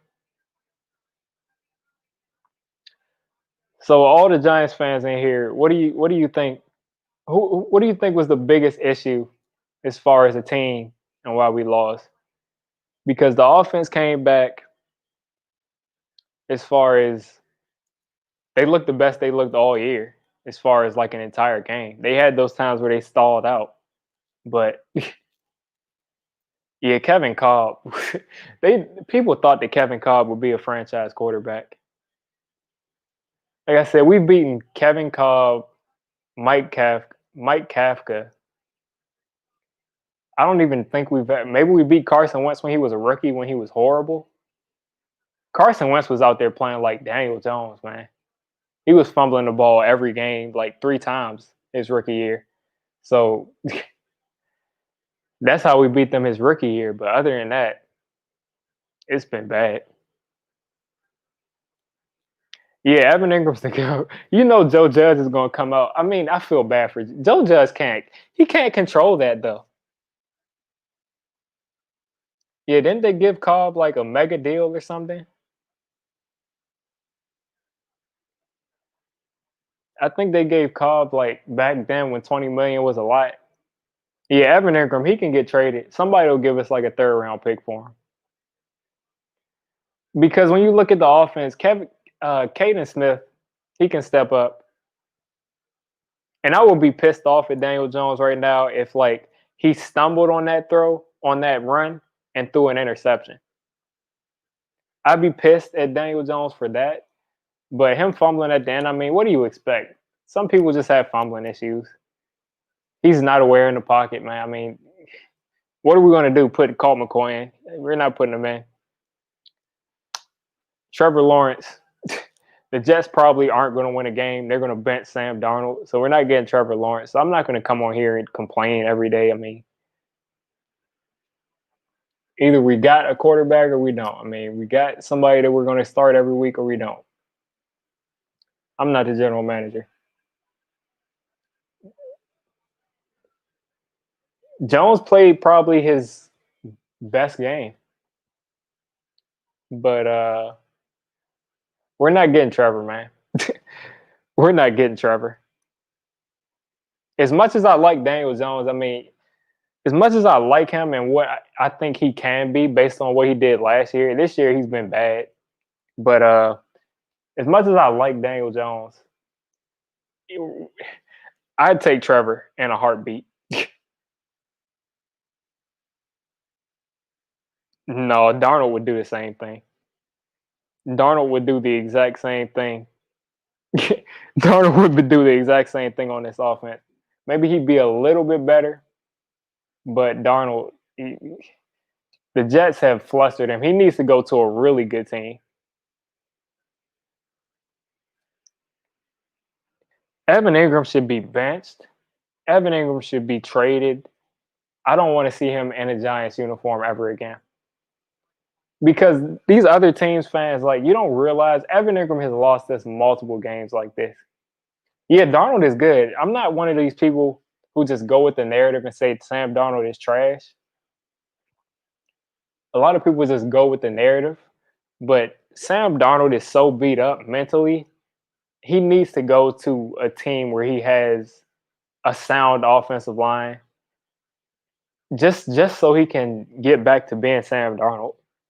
I think Sam Darnold can be an elite quarterback, but the Jets are going to ruin him. If they don't trade him by the deadline, I mean, he has to come back and play for them again. Ugh.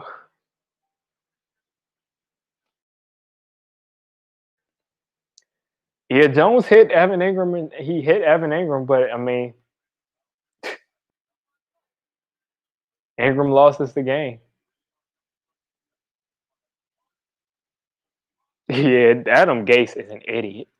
Adam Gase needs to be fired like yesterday. It should be like it shouldn't even be a debate. Adam Gase is horrible. All of his offenses have been horrible every year. And that's why I think even if the Giants go winless, I really don't think the Jets can win a game. I don't think they can win a game. Like I said, I'm a Daniel Jones fan to the max. Like you know how many BS passes I've given this dude after he's let us down. But if I see Trevor Lawrence there, I'm taking him.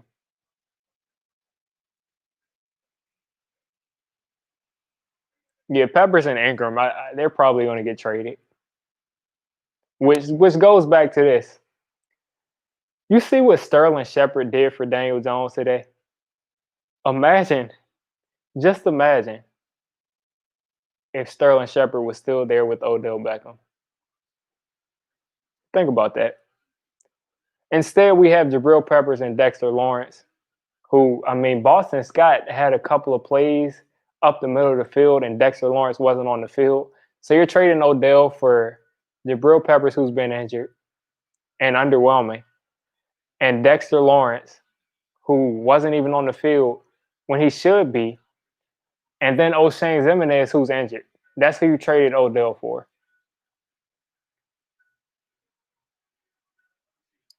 Yeah, I'm telling you, Daniel Jones, I'm going to say what I said weeks ago. I don't want him benched for Colt McCoy. I don't want Colt McCoy in the game. But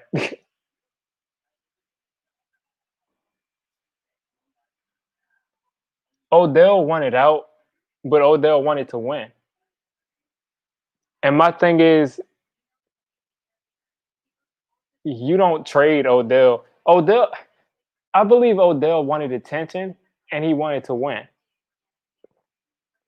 Like, above all, he just wanted to win. But the thing is, John Mara wanted him out.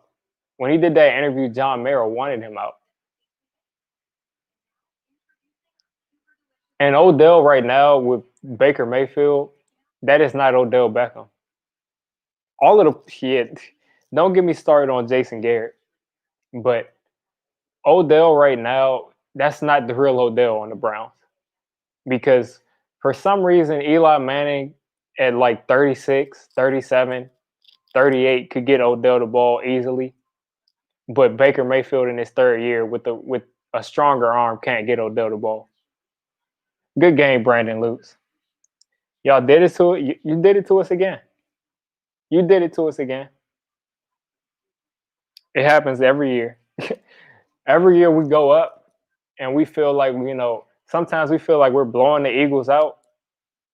But I mean, it happens. Yeah, Jay Salcedo. I mean, I'm glad that you recognize that Eli was elite. I'm glad that you recognize it because a lot of people are crazy.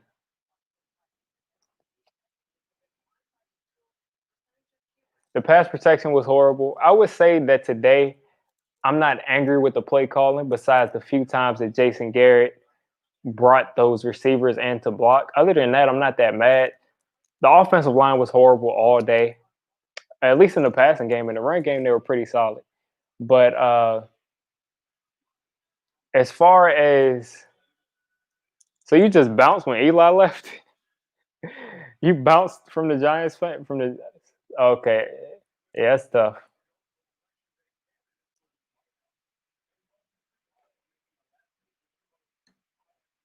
But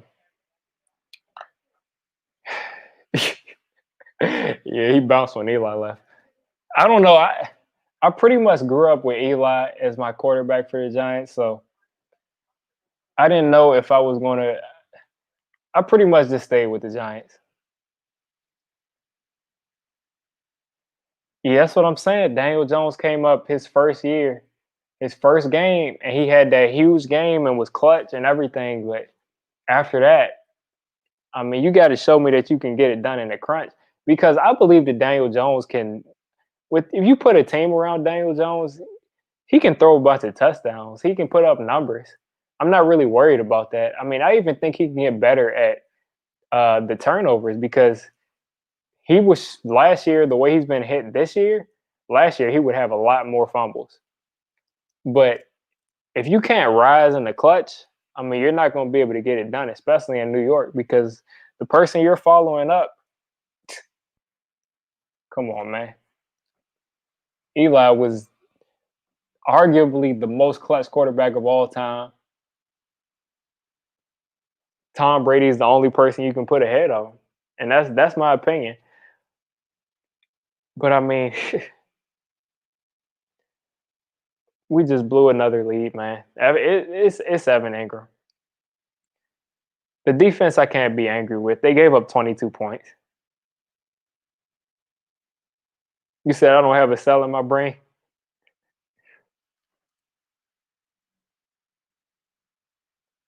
Eli, thank you, man. Eli made all his receivers better.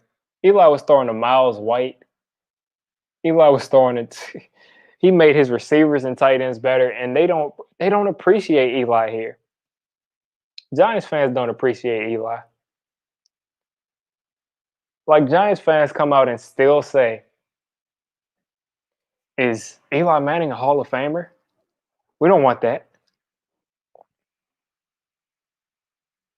Oh, okay, you're talking exactly. Eli was the real Mr. Clutch in the Super Bowl. He was throwing the serious dimes. Champ Life Promotions. Let's see. So they need to put Velcro.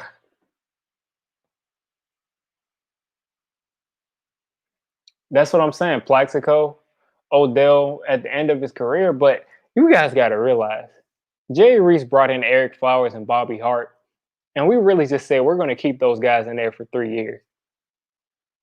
That destroyed Eli Manning. That destroyed Eli Manning, man. It did. Eli was out there pump faking and flinching because Eric Flowers just scarred him. Every year, all of our receivers and cornerbacks would get hurt. They'd be giving up 35 points a game, and Eli would be keeping us in the game and coming back. Yeah, Jacobs, Bradshaw, and Ward, they was doing their thing. Ahmad Bradshaw is my favorite Giant all time. Nix was hurt every other week. Cruz was hurt every other week. Cruz really, if you look at it, Cruz only had one good year. It got us a Super Bowl, so he's in the Giants. He's going to be always respected by Giants fans. But Cruz, he got his. He had one good year. He was getting. I mean, he was getting people the ball. Eli, Eli was throwing it short so much times because of Eric Flowers that Saquon almost got 100 catches. Cruz was good, but I mean, listen, if Victor Cruz comes into it, now I mean, when you take Prime Cruz after a couple of years when he's seasoned, he could play anywhere. But does Cruz become that good if he's got just anybody at quarterback? No, never, never.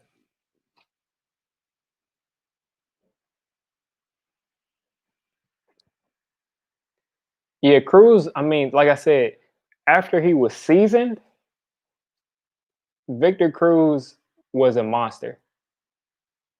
But before that, I doubt. I mean, Eli, Peyton, Tom Brady, a couple of other guys too. Those veteran quarterbacks that are proven Super Bowl winners that make their players around them better, they literally make these players a lot better than what they are. Because name a Giants receiver that went to another team and did anything. Mario Manningham couldn't get anything done. Steve Smith couldn't get anything done. Yeah, Richard Lewis, you see me, I'm going down memory lane. I'm trying not to think about this. I usually would have a post game video out right now, but I'm just going to drop it tomorrow morning. I don't want to talk about that game. Like I can't stand the Eagles. I can't.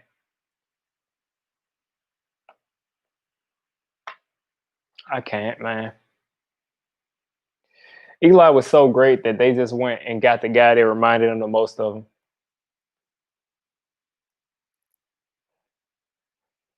And I mean, you guys can go back and watch my videos. I wasn't really. I like Kyler Murray that draft, but the guy that I wanted was Justin Herbert, and he didn't. He went back to college. I wanted Justin Herbert, and look at what he's doing. But I mean, we got who we got. Hopefully, he gets better. If not, then we'll have somebody else in here, quick, fast, and in a hurry.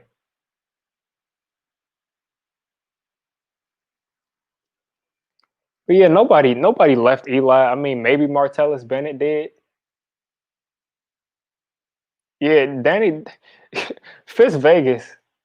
Fitz Vegas came out a video with a video saying that Daniel Jones is Peyton Manning with legs. Daniel Jones is Eli Manning with legs, but turnover Eli. He's turnover Eli with legs. because Eli fumbled the ball a couple of times in the clutch against the Eagles too. But I mean, he's got a lot more comebacks than he does, fumbles in the clutch and interceptions in the clutch, and he's got Super Bowl MVP. So, but yeah, Daniel Jones is Eli Manning with legs, except Eli turnovers. And he's got the same luck that Eli does as far as all those tipped interceptions.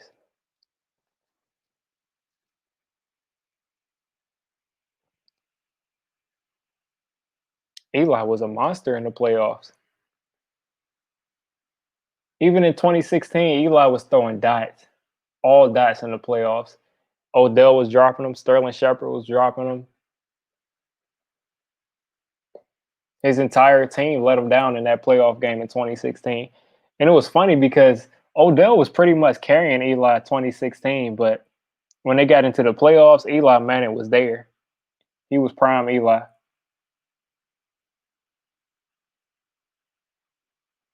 We got a Tom Brady guy in here. He's going to defend Tom Brady with his life. All Eli's are underrated. 2011 Eli, if Aaron Rodgers didn't have that crazy season, Eli should have had an MVP that year.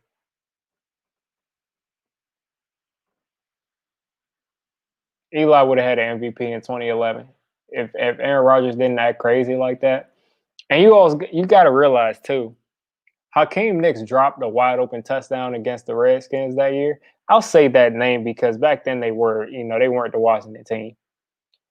Hakeem Nicks dropped that 50-yard touchdown wide open, and without that drop, I mean Eli's over 5,000 yards in 2011.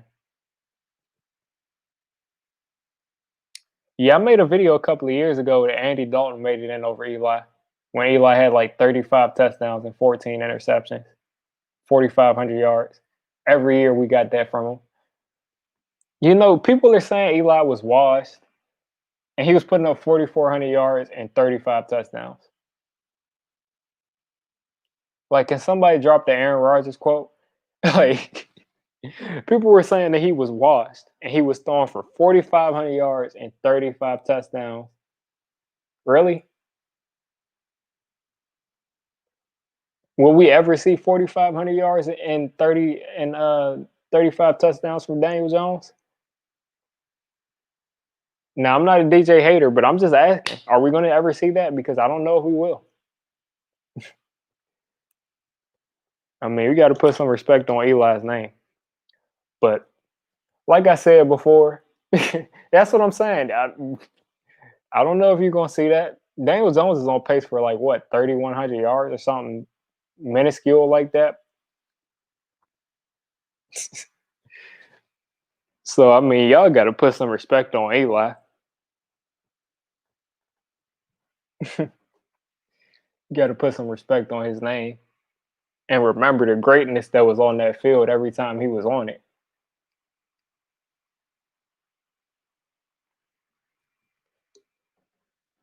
Because I wholeheartedly believe if Jerry Reese was able to get that guy offensive line, he'd be playing right now. And he'd be winning this division. I mean, let's be real. He'd be winning this division easy. Like, that'd be no problem. Because he'd be the best quarterback. Especially with Dak out, he'd be winning. But, instead we got Eli doing IBM fantasy football commercials on his Twitter. If the Giants get AB, I think Daniel Jones will put up some stats. But, I mean, again, if he's going to turn the ball over, then those stats might not translate to win. But AB is going to the Seahawks. He's going to Seattle, 100%.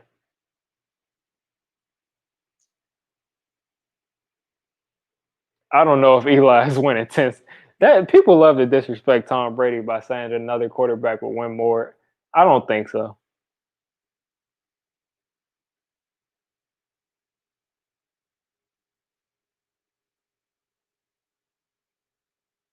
I think Eli would do better with Bill Belichick than Cam Newton would.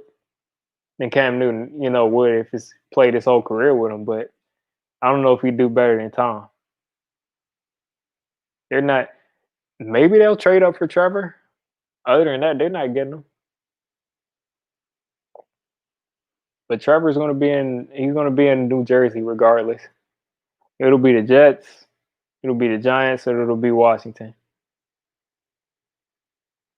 I mean, most likely it'll be the Jets because the way the Giants played today, they can beat a couple teams. They can stumble over themselves and beat Washington again. They can stumble over themselves and maybe compete with the Eagles, but they're going to be healthier next time. So we'll see. But I just don't see the Jets winning more. I don't see them winning any games. Now that Tua is in there, they might beat Miami, but other than that, I don't see them winning.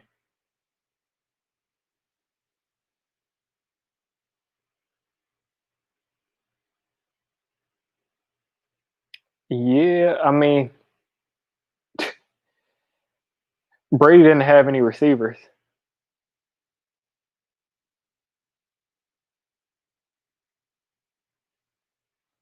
I don't think we're cutting Evan Ingram, but we definitely need to trade Evan Ingram. We definitely need to trade him. Get at least a third round pick because uh, he's frustrating. He's entirely too talented to be this ineffective, especially now that you have Sterling Shepard back. So they're not double teaming him or anything. He's just dropping passes, causing interception, and drop pretty much the game winning pass.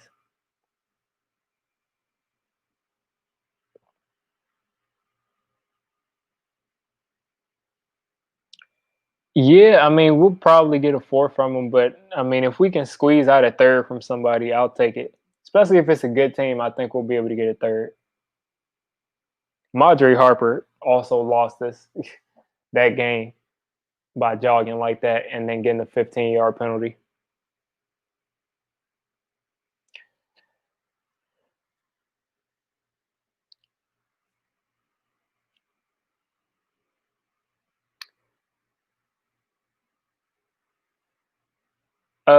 You said no, this wasn't about the same team.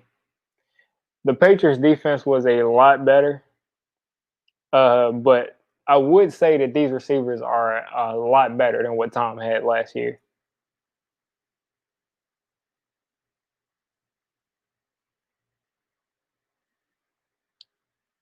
This defense, the Patriots defense against trash teams, the Patriots defense would have won this game last year. They would have won this game for us.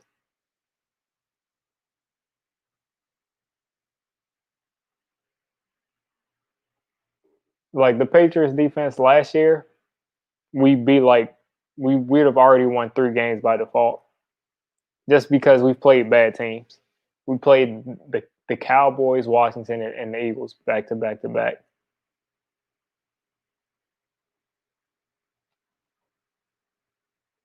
But I would say that Bradbury is pretty much playing exactly the same way that Gilmore was last year. The Patriots defense was great as far as the regular season, except against competition. But my point is the Giants defense is good. They're good, and against competition, sometimes they don't look so good.